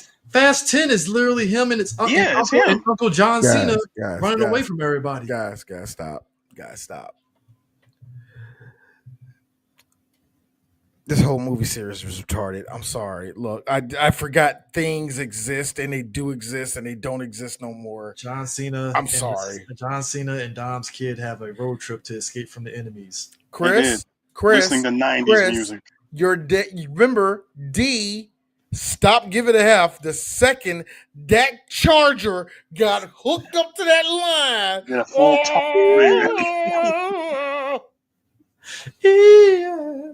I had to see a 3-ton car hang on to a vine. An old vine. Like he's fucking Nathan Drake trying to swing That over. was gotta be fair. That was some Uncharted shit, wasn't it? The Uncharted multiplayer, remember. Hey Chris, when we get to Fast 10 and when we get to all right, the Fast one 9. thing I will say is this, y'all. After this Fast movie, 3BG is allowed to talk real dog shit about the rest of the series because from this point on, hold on, shut up, Chris. Because from that point on, everything awesome happens in the series and everything mind-blowingly retarded happens from that point on. I'll say Fast 6 onward. Fast 5, I love. Fast 5 has its own. Fast 5 has its own. Jump started this. Like I say, Fast 5 has a handful of retardation in his hand too. Let's not act like it's walking around. Sponsored by Under Armour. Sponsored by Terramita because remember, Rock's in that one too. Hey, he ain't lying on Under Armour because I think that's where Vin started getting jealous because The Rock was looking cut in that Under Armour and Vin was still struggling with that wife beater. I would too because Vin Diesel was like, I don't understand it. I go to the gym, you pump horse meat into your neck. I don't understand this shit. It's called my man does pull-ups with chains and Vin Diesel doesn't. So there you go. Let me be real. Because I know I see a couple of y'all buzzing. I like Fast 5. I fucking love Fast 5. Fast 5 is awesome. Physics like that. Thank you, Tevin. Yes. Tevin understands. I don't have physics. I got family. Tevin, like most of the stuff here, he's one of our best fans. And Tevin knows the fucking assignment. Like I said, I'm not saying that we can't enjoy 5 onward. I'm not saying that at all. But I am saying this. When you saw that Ferrari go from one building to the other. That wasn't a Ferrari, sir. That was a Lambo. I'm sorry. That was a Lambo. I'm Lambo. I'm sorry, because if it was a Ferrari, it would have been different. But when you saw that one car go to the other building, that told you everything you needed to know about this series from here on out. It was the dumbest. Shut the fuck up, Chris. Dope as shit. You know why I wasn't dope as shit? Because I was like, oh, that was cool. Remember 2 minutes ago when Ronda Rousey got washed? First off, sir, the Fast and Furious. I ain't getting over that. No, dude. The Fast and Furious series has always structured itself as science fiction. So of course Letty can beat Ronda Rousey, all right? Exactly. That's how Ronda Rousey lost. All right. It's actually more Saints Row. Fair. Actually, this franchise is Saints Row 4. That was the chaotic Saints Row. I love Saints Row 4. I think Saints Row 5 Saints Row 3 was actually 4 and 5. Yeah, that's where it was like 3 was where it was like, all right, we're still taking it seriously, but we'll do simple shit. Hold on, no. 3 3 was GTA when he was in London. There was a GTA 2, the second one. Nobody played it. It's something No, weird. but three. I think was it 2 or 3 that got the remaster. The remaster was 3. Yeah, 3. So that's 3. Yeah, because 3 is very beloved, but 4 I love because it is literally Fast 5. It's the Fast 5 of the fucking Saints Row franchise. It is chaotic and ridiculous, and I love it. You like 4 over 3? I thought Yeah. 3 was to me, and somebody actually I've been watching the whole downfall. I watched something of the downfall of the Saints Row games. Yeah. I know people that will fight you to the death about Saints Row 2.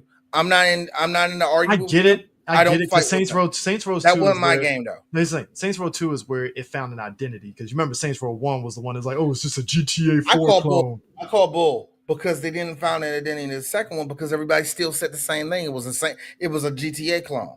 The third one, because They're all GTA clones. they all Fair. actually Eris, and it's interesting that you say that because that was the underlining thing, no matter what. Even though in the third one, which I say that's when they truly found their own identity, it still got GTA wackiness in it. Yep. It's still going, and that's the thing I think that haunted the whole Saints Row series is that every time they looked over their shoulder, GTA was still right there. Even when 3 shut it down, did big numbers, people praised it left and right. You know what it still got? GTA 4 was more grounded than this one. They couldn't escape it, man. So yeah, sweet. But yeah, Saints Row 2. Like I said, I don't fight nobody on Saints Row 2 because My man, people love that too. The funniest scene is them talking to my man Ortiz, right? And they all kind of going over their background. He's like, yeah, he dated my sister. Ooh. You know, that whole shit. It's just the whole conversation is Dom and Brian kind of like basically keeping their shit low key and stuff. But I like how Ortiz picked up on it and was like, y'all both got some history. He's like, yeah, he dated my sister. He's like, you guys know each other or something? You used to date my sister. You're a lucky man. Why? You're still breathing. I'm like, oh, shut up, movie. As I drink my swig of Corona. I'm like, boo. Freaking boo. So, D, you muted. Eris, you said it perfectly for me. I was about to go through. I was about to play a clip. No. Shut the fuck up, movie. Boo. So basically, boo on you, sir. So Brian sees Ortiz and the Braga in the other room, and he takes the glass to kind of get the dust for fingerprints and stuff, to see, confirm it's Braga and stuff, right? That Ortiz was talking to.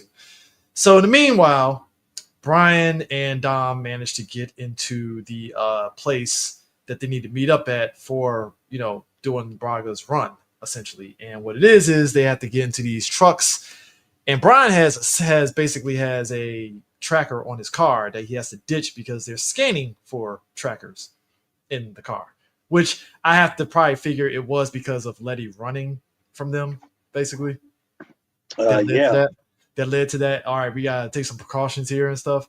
So basically, what ended up happening is Brian manages to get the shit out of his car, and then now they can't track him, and stuff. So they get there, they run the stuff, and you basically get a feel for what the whole run is and stuff. Dom tries to fucking get at old boy, and then he gets back in line, and they go through the underground tunnel, which again, like Dee said, is like this 5 mile systematic tunnel. Okay, sure.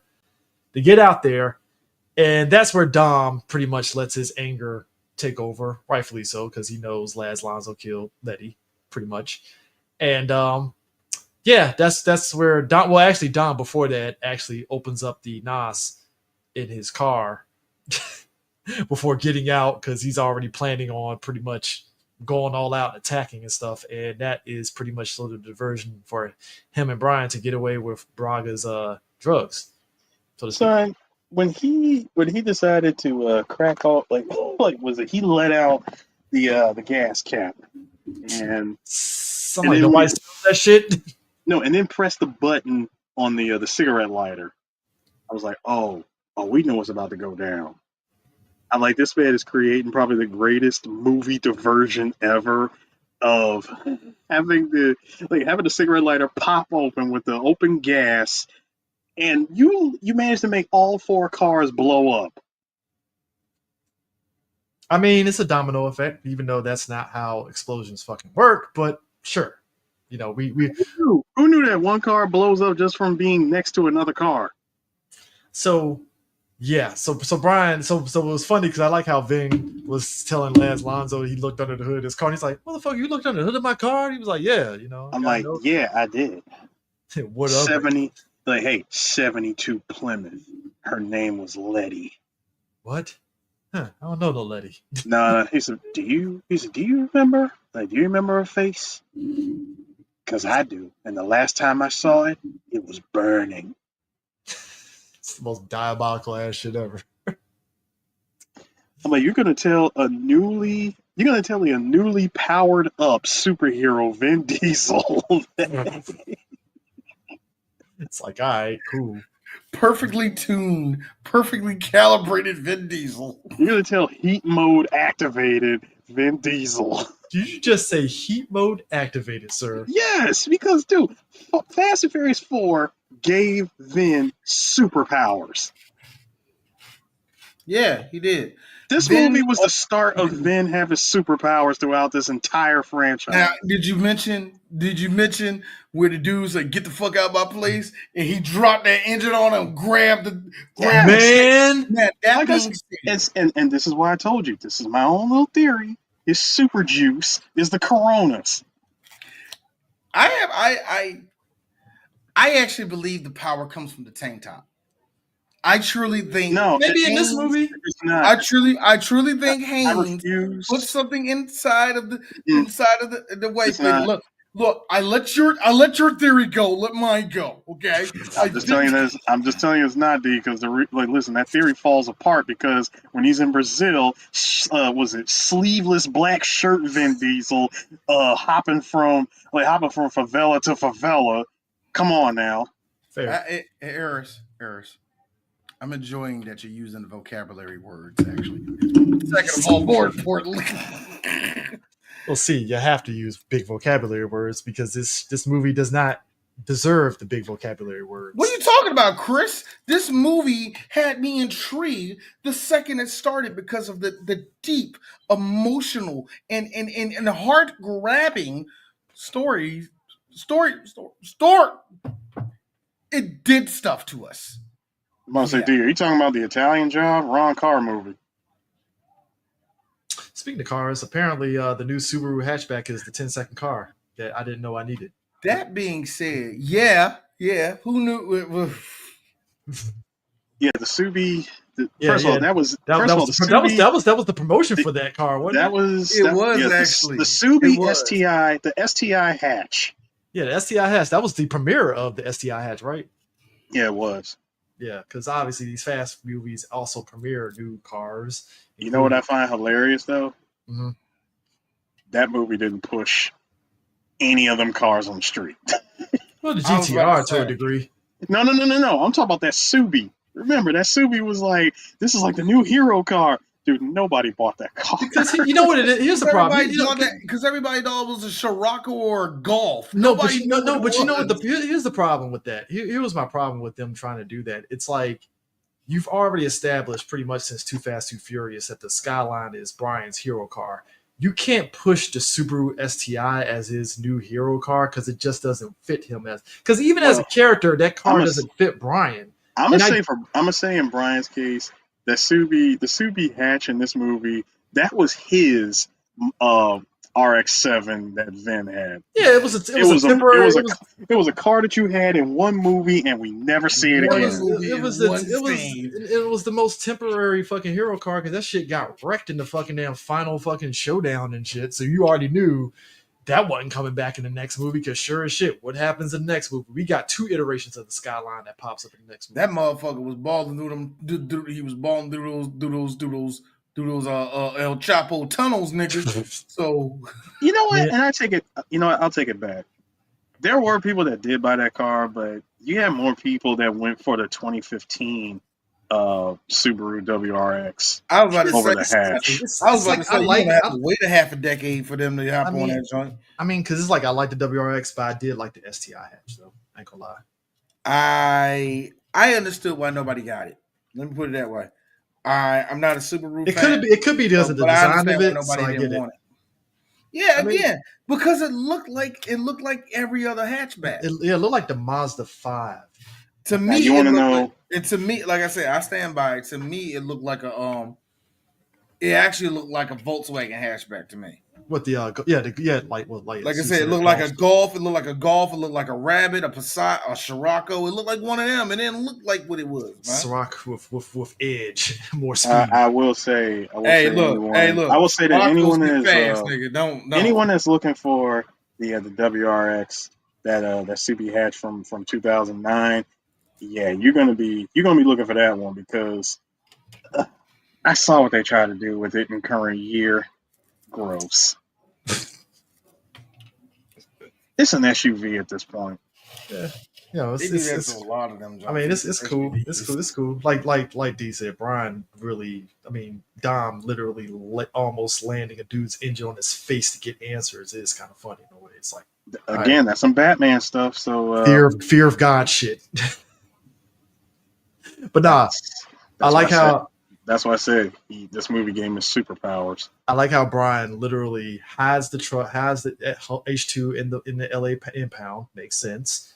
Gets this fucking not 10-second STI hatchback, fights it out with Dom. They make up because, hey, they need to get Braga. And then all this. Don't say they make up because in my head, begrudgingly make up. Yeah, when you say they make up, in my head is them taking off shirts, one of them turning around. That's what I see when you said that. Also, like, first of all, you decide to hide.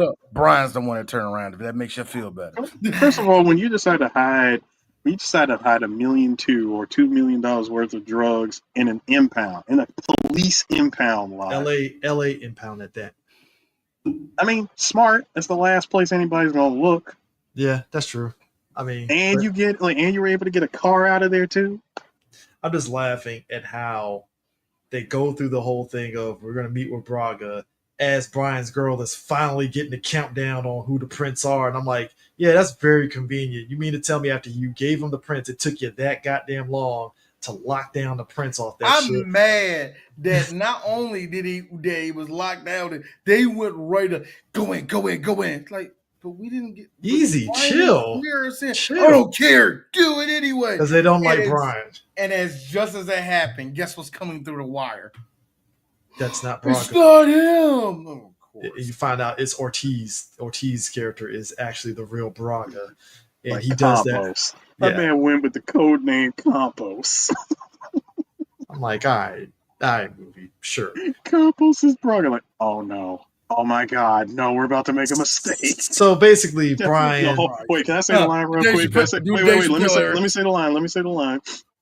Hey, let me ask you something. Were you wearing pink ties and suits when you was coming up in El Barrio? My man had nothing to say. That was a long, unnecessary Mexican standoff of staring, where it's like.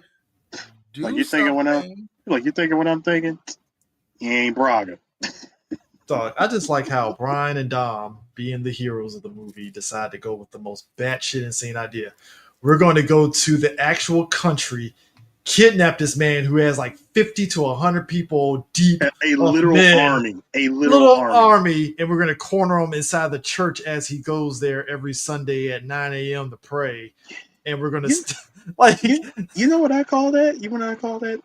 When they tried to do the believable third act from Bad Boys 2. I was just about to say it is. You tried to make the third act from Bad Boys 2 believable in a Fast and Furious franchise. And it almost gets gets there if not for the fucking scene where in the desert and it's 50 cars versus 2 cars and Dom is one man armying all them fucking shits with a shotgun. This nigga is shoulder blocking the living crap out of everything. Pow. Reaching out, punching niggas in the face. It's the shotgun to shoot the tires. It's the shotgun, really. No, shotgun Corona power up, and Brian out in front trying to dodge with his buffs. his STI is not even bulletproof because the fucking mirrors are getting shot up. His whole car is getting fucked I'm up. gonna be real with you. I don't know how he did it, but Laz was on his ass the entire It's the time. it's like if you're playing somebody who is a competitive Madden player and you somehow are making the game close for no fucking reason. That was Brian and Laz the whole movie. He is on his ass through those tunnels like, bro, I know these tunnels. That's cute. You really think you can fucking juke me in this? Nah, that's not gonna He work. tried buddy. to do it several times. I know who did get juked. Then, because he was about to go into a wall. All right, they got no time. Leap of faith. Punched my Man, nigga out the leap. car and drove off. I Hold gotta on. be My nigga out the car. Looks up. First off, that this was the most CGI intense ass fucking scene. Oh, period. I that can't whole believe cave, I'm saying that whole this. cave chase was CG. Now, granted, I saw D behind the cannot believe he's scenes. saying this. D cannot believe he's saying this. Mhm. You know it's bad when Speed Racer looks more coherent than this shit. I was telling myself the whole time, all right, let's take out the fact that it's just CGI. Let's say this is real, D. What do you feel? I don't know where they're at. I don't know how they're doing what they're doing. I don't know this. I don't that. Like, exactly. I hated this scene so much, yo. I mean, it's I hated it. nah, because to me, it was like the thing of you're watching it, it's chaotic as shit. You're trying to see like what's the because even the first time they go through the tunnel, you understand there's a little bit of maneuvering they have to go through to stay together because they have to time it to get on the other side. Mhm. But in this scene, it's the action scene. It's so chaotic. You don't know. Okay, how did they know which way to turn? And Oh, especially at the end. How did you know that was the exit? lucky guess because I'm white. I saw, like, pow, I saw the script before this race. Tell you that didn't see the script. Laz Lonzo when that fucking damn Challenger. Okay, can decent. The Challenger, and you shooting point blank at the Challenger, You know what and you gets still get crushed. my problem is because I saw this clip, and if anybody's seen the clip, it happened in Memphis. It happened in Memphis, where Repo Man was trying to snatch somebody's car, and the dude hopped in the car, rode over the motherfucker that was trying to take his car, rolled up on the sidewalk, and drove off. So I'm thinking to myself, oh yeah, of course, because he was in the line of the car. So when Laz is about to shoot Brian, you see the Challenger come up. You see Brian grab his leg as the Challenger coming right at him, and then it hits Laz. I'm like this. That just rolled over Paul. Yes, it did. Unless Paul at the last second combat rolled out the way or some shit. That's what I'm So saying. wait a That minute. So wait a minute. Wait rolled over wait a Brian. minute. Wait a minute. You know, when I look back on that scene, I go, so this is how the ending of Street Fighter II, the animated movie, went. Literally grabbed the bad guy by the leg and made him eat a whole combo. I mean, nah, he ate he ate a hurricane kick and a shoryuken afterwards. And a double Hadouken. Actually, Eris, when you said that, I really thought you would say Lance Lonzo saw the Charger. Yeah! Are you ready? I gotta be honest with you. If Fast Forward ended with that freeze frame of a kick and a car doing this, I'll be like 10 out of 10. 10 out of 10. Cinema. Chris, Cinema. take your glasses off like Scorsese. Cinema. Cinema. That is cinema. I would have We'll be back for Fast 5. Lance Lonzo looking at as the Challenger for some reason looks big as hell now. Pow, pow, pow. Credits directed by Justin Lin. I'll be like, this is the greatest action movie of all time. Nah, what we got was apparently Laz's gun doesn't go through the car and kill Vin as he's doing the fucking. I like how this nigga has been Hawkeye the entire movie. All of a sudden, Stormtrooper aim, pew, pew, pew, pew, pew, at the car that's coming directly at him. And Vin Diesel calls him a pussy. I'm like, dude, you killed him with a car. Yes, big man. Yes, big man. He'll use the whole ass car to hit a man. Who he is a vagina. You're right. So it's like, what are we doing here?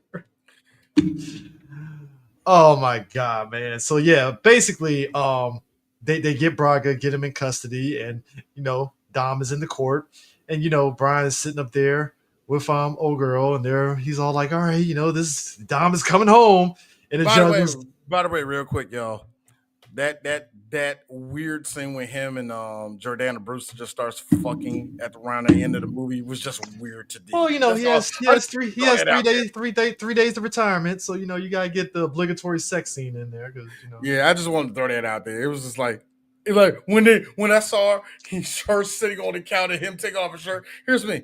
Okay, they're having intercourse. Okay. I see the intercourse is great. With with Dom in the background. Yeah. I mean, there's nothing. First off, what weird happened about that.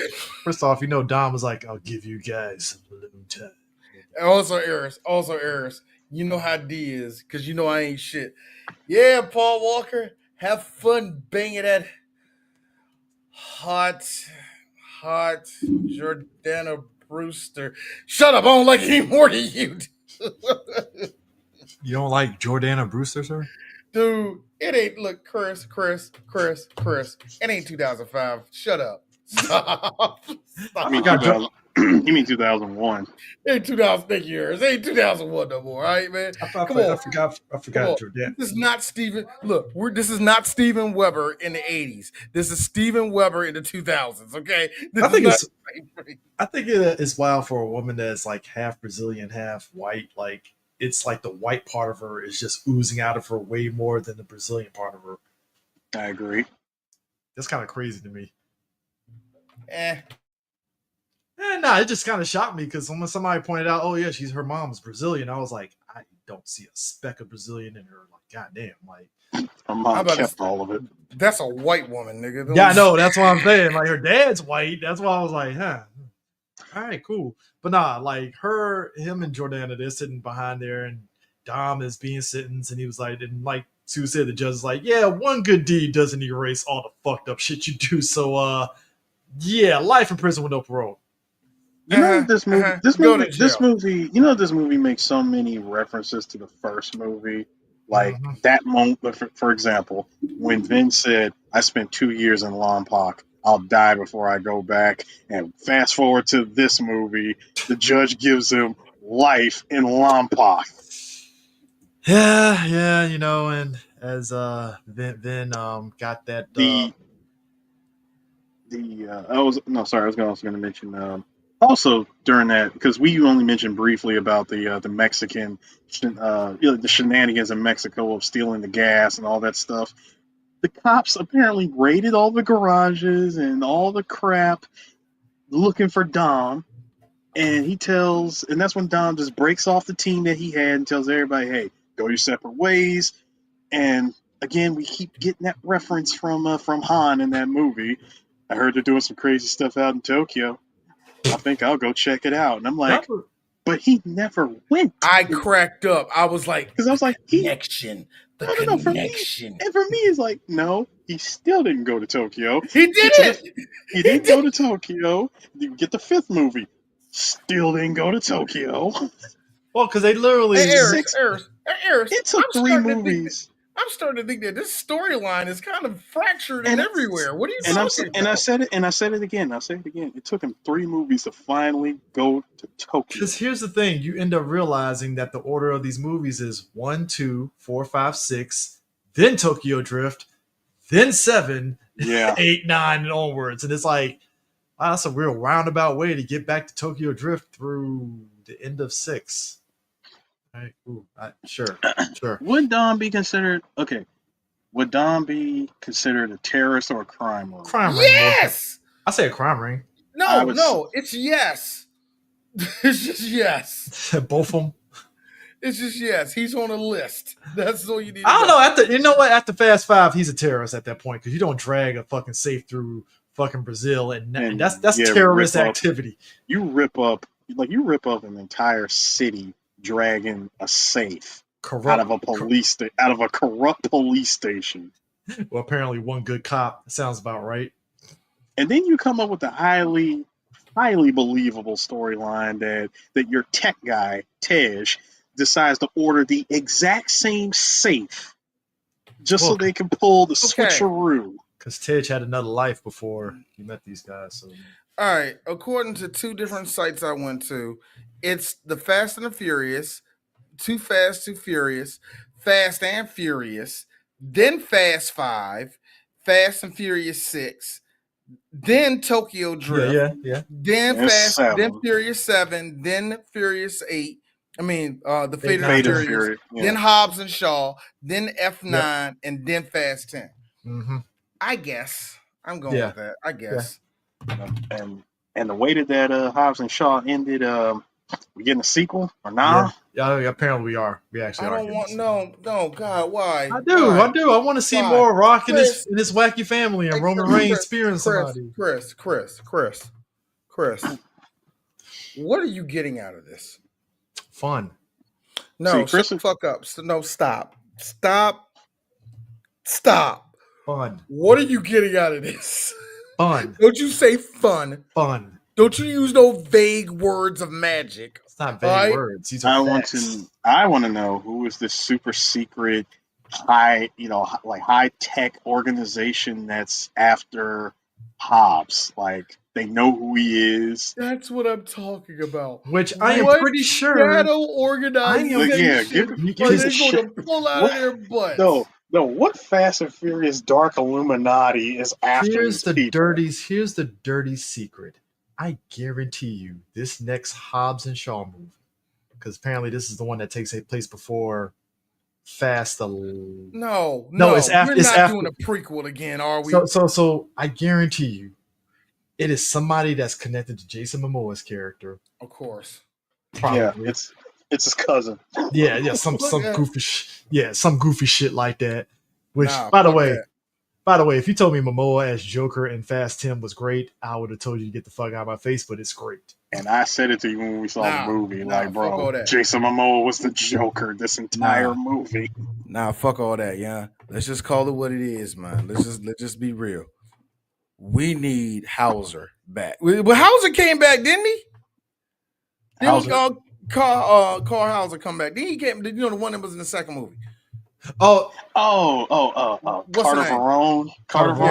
Cole Hauser. I'm the Cole Hauser. We need Carter Verone and DK to link up somehow, somewhere. I already told you. The way, if they really want to go Avengers-esque with this movie, you bring back Carter Verone, you bring back DK, you get cyborg twin Johnny Tran, and there you go. No, you know what's gonna happen? We gotta. Here's what's gonna happen. See, yes. Get Phoenix to come back. No, because here's the thing. Get Phoenix to come back. You get clone Johnny Tran. I don't know. Here's the sick part. They probably would do some shit get his twin brother Jimmy Tran. It's like we gotta fight Jason Momoa and his craziness. He has the God hand. He has God mode. How do we fight him? Well, we need more evil people, and they get Carter Verone to help out the gang because Carter Verone somehow saying this, Chris, we already went to space. Yeah, we go to Mars. We went to first of all, they went to space. They took on a submarine in the Antarctic. Yeah, they did. Gal Gadot has the same sub that was used. Yeah, and Gal Gadot got the same sub. How did she get this fucking sub? Mr. Nobody. No, that's what's going to happen. Mr. Nobody's going to come back. And then Scott Eastwood comes back and is like, "Yay, guys, I'm back." It's funny. It's funny. I don't Mr. Nobody's cry. boss, played by Sam Elliott. I don't want to cry, but I kind of do. This is retarded.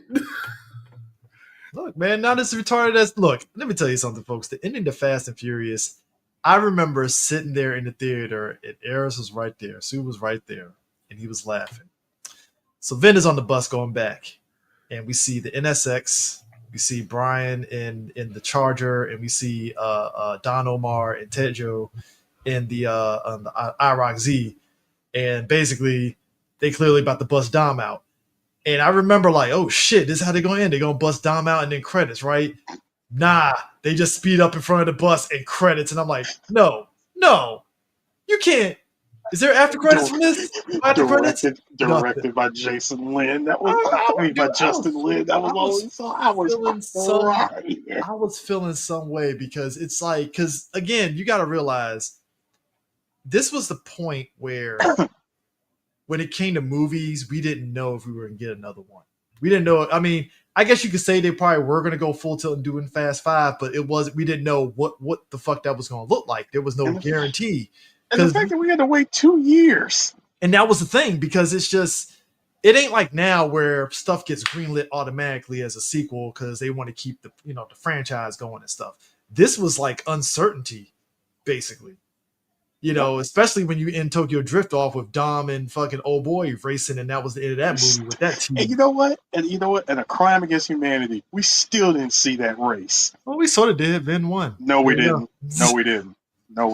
We just saw ready, seto, go, and then cut to, hey, Han told me he was fast. Ooh, I ain't never met anybody that fast. Yeah, it would have been nice if we could have actually seen it. Well, show don't tell, don't show. Nah, stupid. Yeah. It's a Fast and Furious movie about racing, and you don't show the race. That's stupid, Chris. That should have told you all you need to know where the franchise is going forward. We don't show no. The franchise told me anymore. everything that I needed to know, like from the second movie. All right. Because I like how Fast Five begins literally Chris, with the radio. I'm sorry, I'm with Varys on this. This movie has no camouflage index at this point, man. How are you still getting surprised by this shit? No, I'm just saying at the time I was surprised, but I just remember going back and watching this movie, especially seeing it and stuff.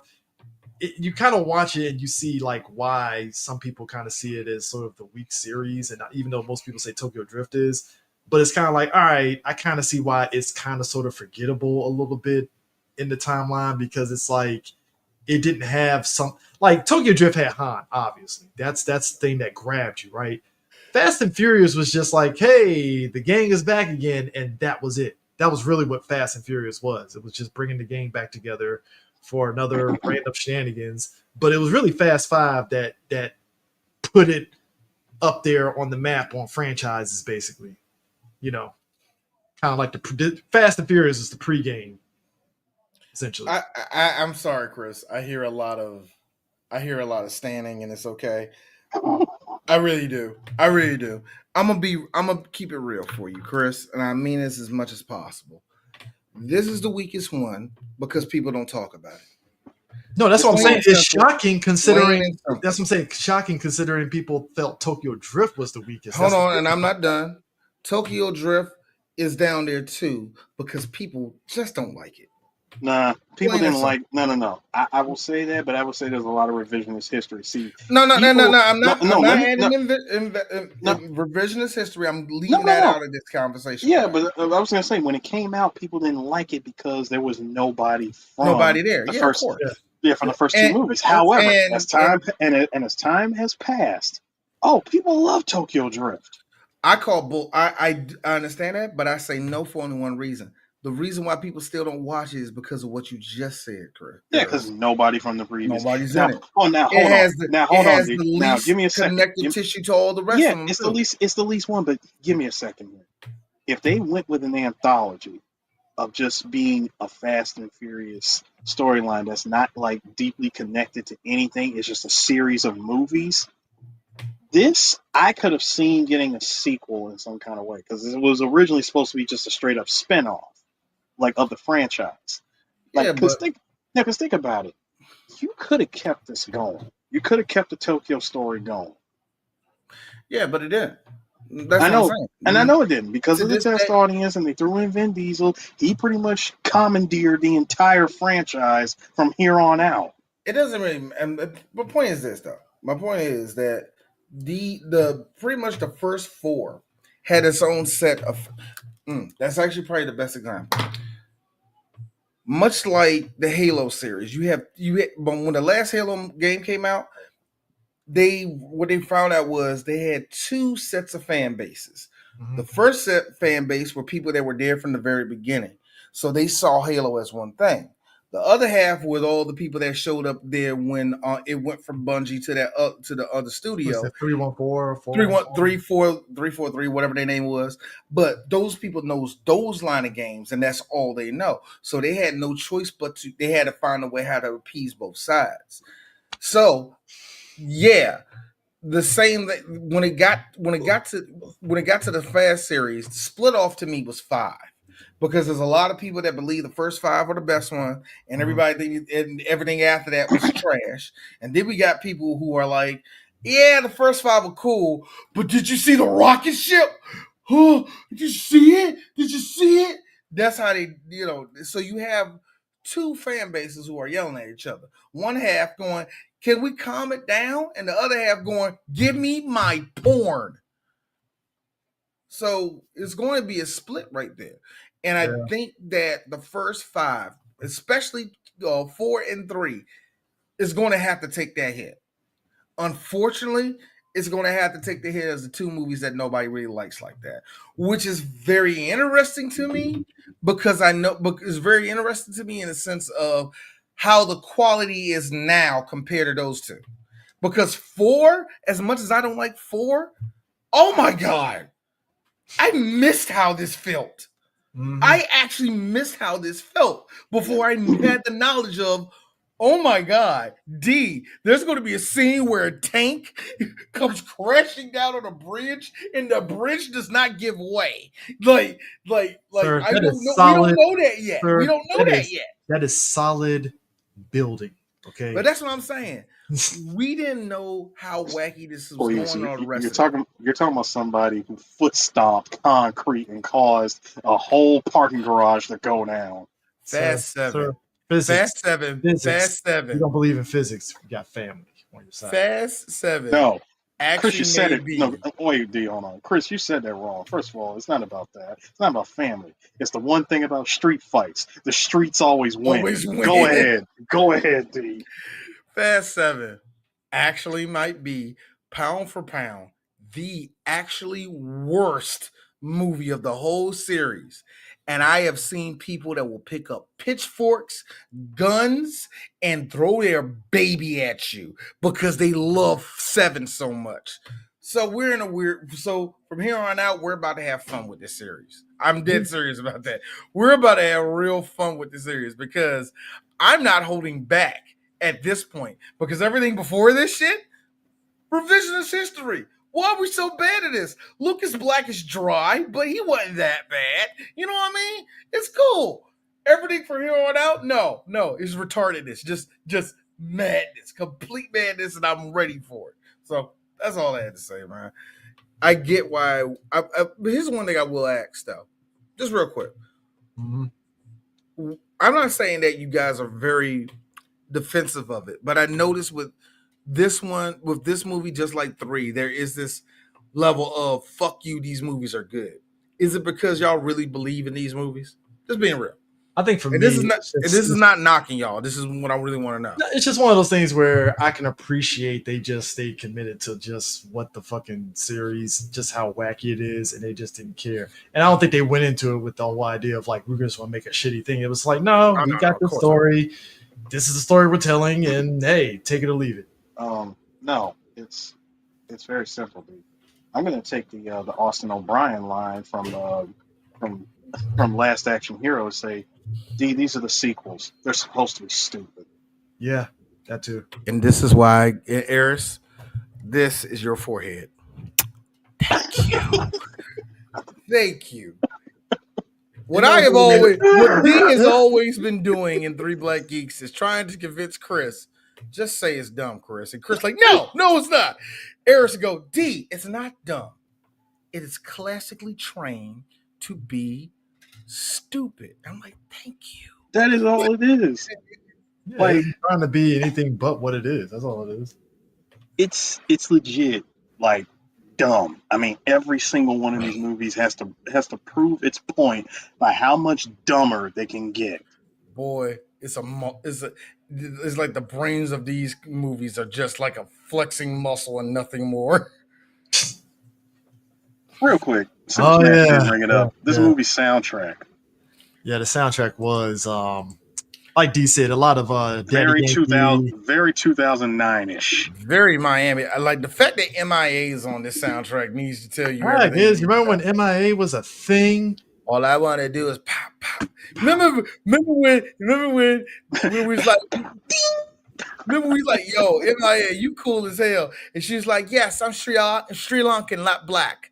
Yeah, we know that. Yeah, I'm Sri Lankan. I'm not one of you. We know that. Didn't she say some racist ass shit? And that's where she just kind of went. Yeah, she kept drawing that line. It's like, okay, then stop doing our music. Mhm. And she did. And she did. She did. That's why we haven't heard from. Actually, I don't know what she's doing right now. I think she's still getting. And the thing, She got to be still getting residuals off of Paper Planes, man. Oh, of course. He has to be. and the thing, That's just and the thing, we sacrificed Creation for her. You know what's the best? You know what the best Betrayed. though? You know what's the best though about this soundtrack? Greatest anime betrayal ever. Top 10. You know what's great about the soundtrack though? The fact that Pitbull was probably only in 2 songs, but all the songs sounded like Pitbull was on them. That was the best part. Also, there was an abundance of Little John in this, but this was that weird Little John that was doing shit more like reggaeton and shit and not regular. Lil Jon had his This hands was- on a lot of shit. Lil John, I gotta be real with you. That is He stayed getting work. He stayed working. People yeah. thought that he just disappeared. It's like, no, he was still doing songs. He was just in different genres. Oh, now he's done. Oh, now he's done. Now he's done. And I don't know. I'm not talking about the cute. Oh, Pharrell's going power gliding. No. He's done doing this shit. I feel like Lil Jon is. I feel like I do have this weird gut feeling that one day I'm ugly. Hey, Lil Jon, how you doing today? Yeah, blah blah blah. And I'm talking like this. This nigga Republican like shit. Like I got this. It's in the gut. Like ooh. Lil Jon one of them niggas. So you having that Confederate flag in that one album, that was real, wasn't it? It's like, all right, man. Put it this way. D's not saying that. I just got an eyeball on John. I'm keeping one eyeball on that nigga. We're looking at you. See ya. We know what you're about. So yeah, that's Fast and Furious 4. I mean, it is what it is. What we got next, sir? Well, next week, guys, I thought I was going to do something else, and I decided to do something else. And I decided us to do something that we have been dodging for years, actually. Ladies and movie gentlemen. riffing? Oh, no. We need to do another riff, by the way. We have to. We First definitely one need a riff. First one went off without a hitch, which is good. I got a Godfrey Ho loaded in the chamber. But our next movie review, both of y'all guys are going to go, oh, my God, finally. We are doing the Paul Verhoeven classic Total Recall. We have dodged Total Recall Get your for ass to years. Mars. It's time. It's fucking time, man. As Arnold pulls a tracker out of his nose in the most gnarly, that kind of shit. So 3 titties, nigga. the 3 titties thing kind of just diminished when that remake came out, didn't it? Because it didn't hit the same. Yeah, that remake was something. I remember they hyped up that remake on some like, see guys, we got the 3 titties. That's what you want, right? I'm like, but Total Recall was more than the 3 titties, so you're kind of missing the point here. But yeah, we're talking complete mark missing. But I remember it took me a minute to really understand Total Recall because, like I said, you're watching it as a kid. You're trying to understand, I guess, grasp, like what the movie really is and stuff, so to speak. And it took me until like I hit middle school, going into high school, to really understand what the movie was about. Mm-hmm. So, it's all good. But I'm definitely glad we're doing Total Recall because, yeah, I'm happy. Can't wait. So yeah, you got anything, D? Before we leave out of here? Oh, what about Total Recall? Yeah. Oh, nothing. I'm ready for us to talk about Arnold going ah, that part, Put the cookie down. No, we have not. We're getting close to put the cookie down territory. We haven't touched kindergarten Real cop. quick, It's weird. real quick. Out of Arnold's, are we going to ever touch twins? Waterman. My Eric says no. silence- my silence is telling you the answer. Yeah. Okay, So okay, twins okay. and Junior is not happening. Then good. I like twins more than Junior. That's just me. Nobody likes Junior. Junior Junior was is just what- too no, weird for me. No, Junior is what right wing red state voting folks thought that the world was turning into. Go be a whole lot of Arnold Schwarzenegger's birthing children.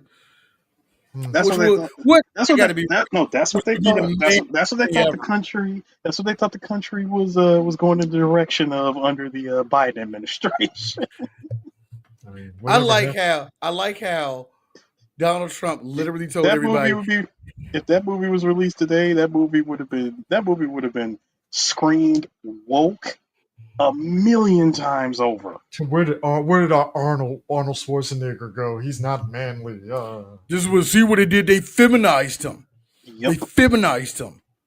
They Also- went inside of his brain and gave him a femmy pussy.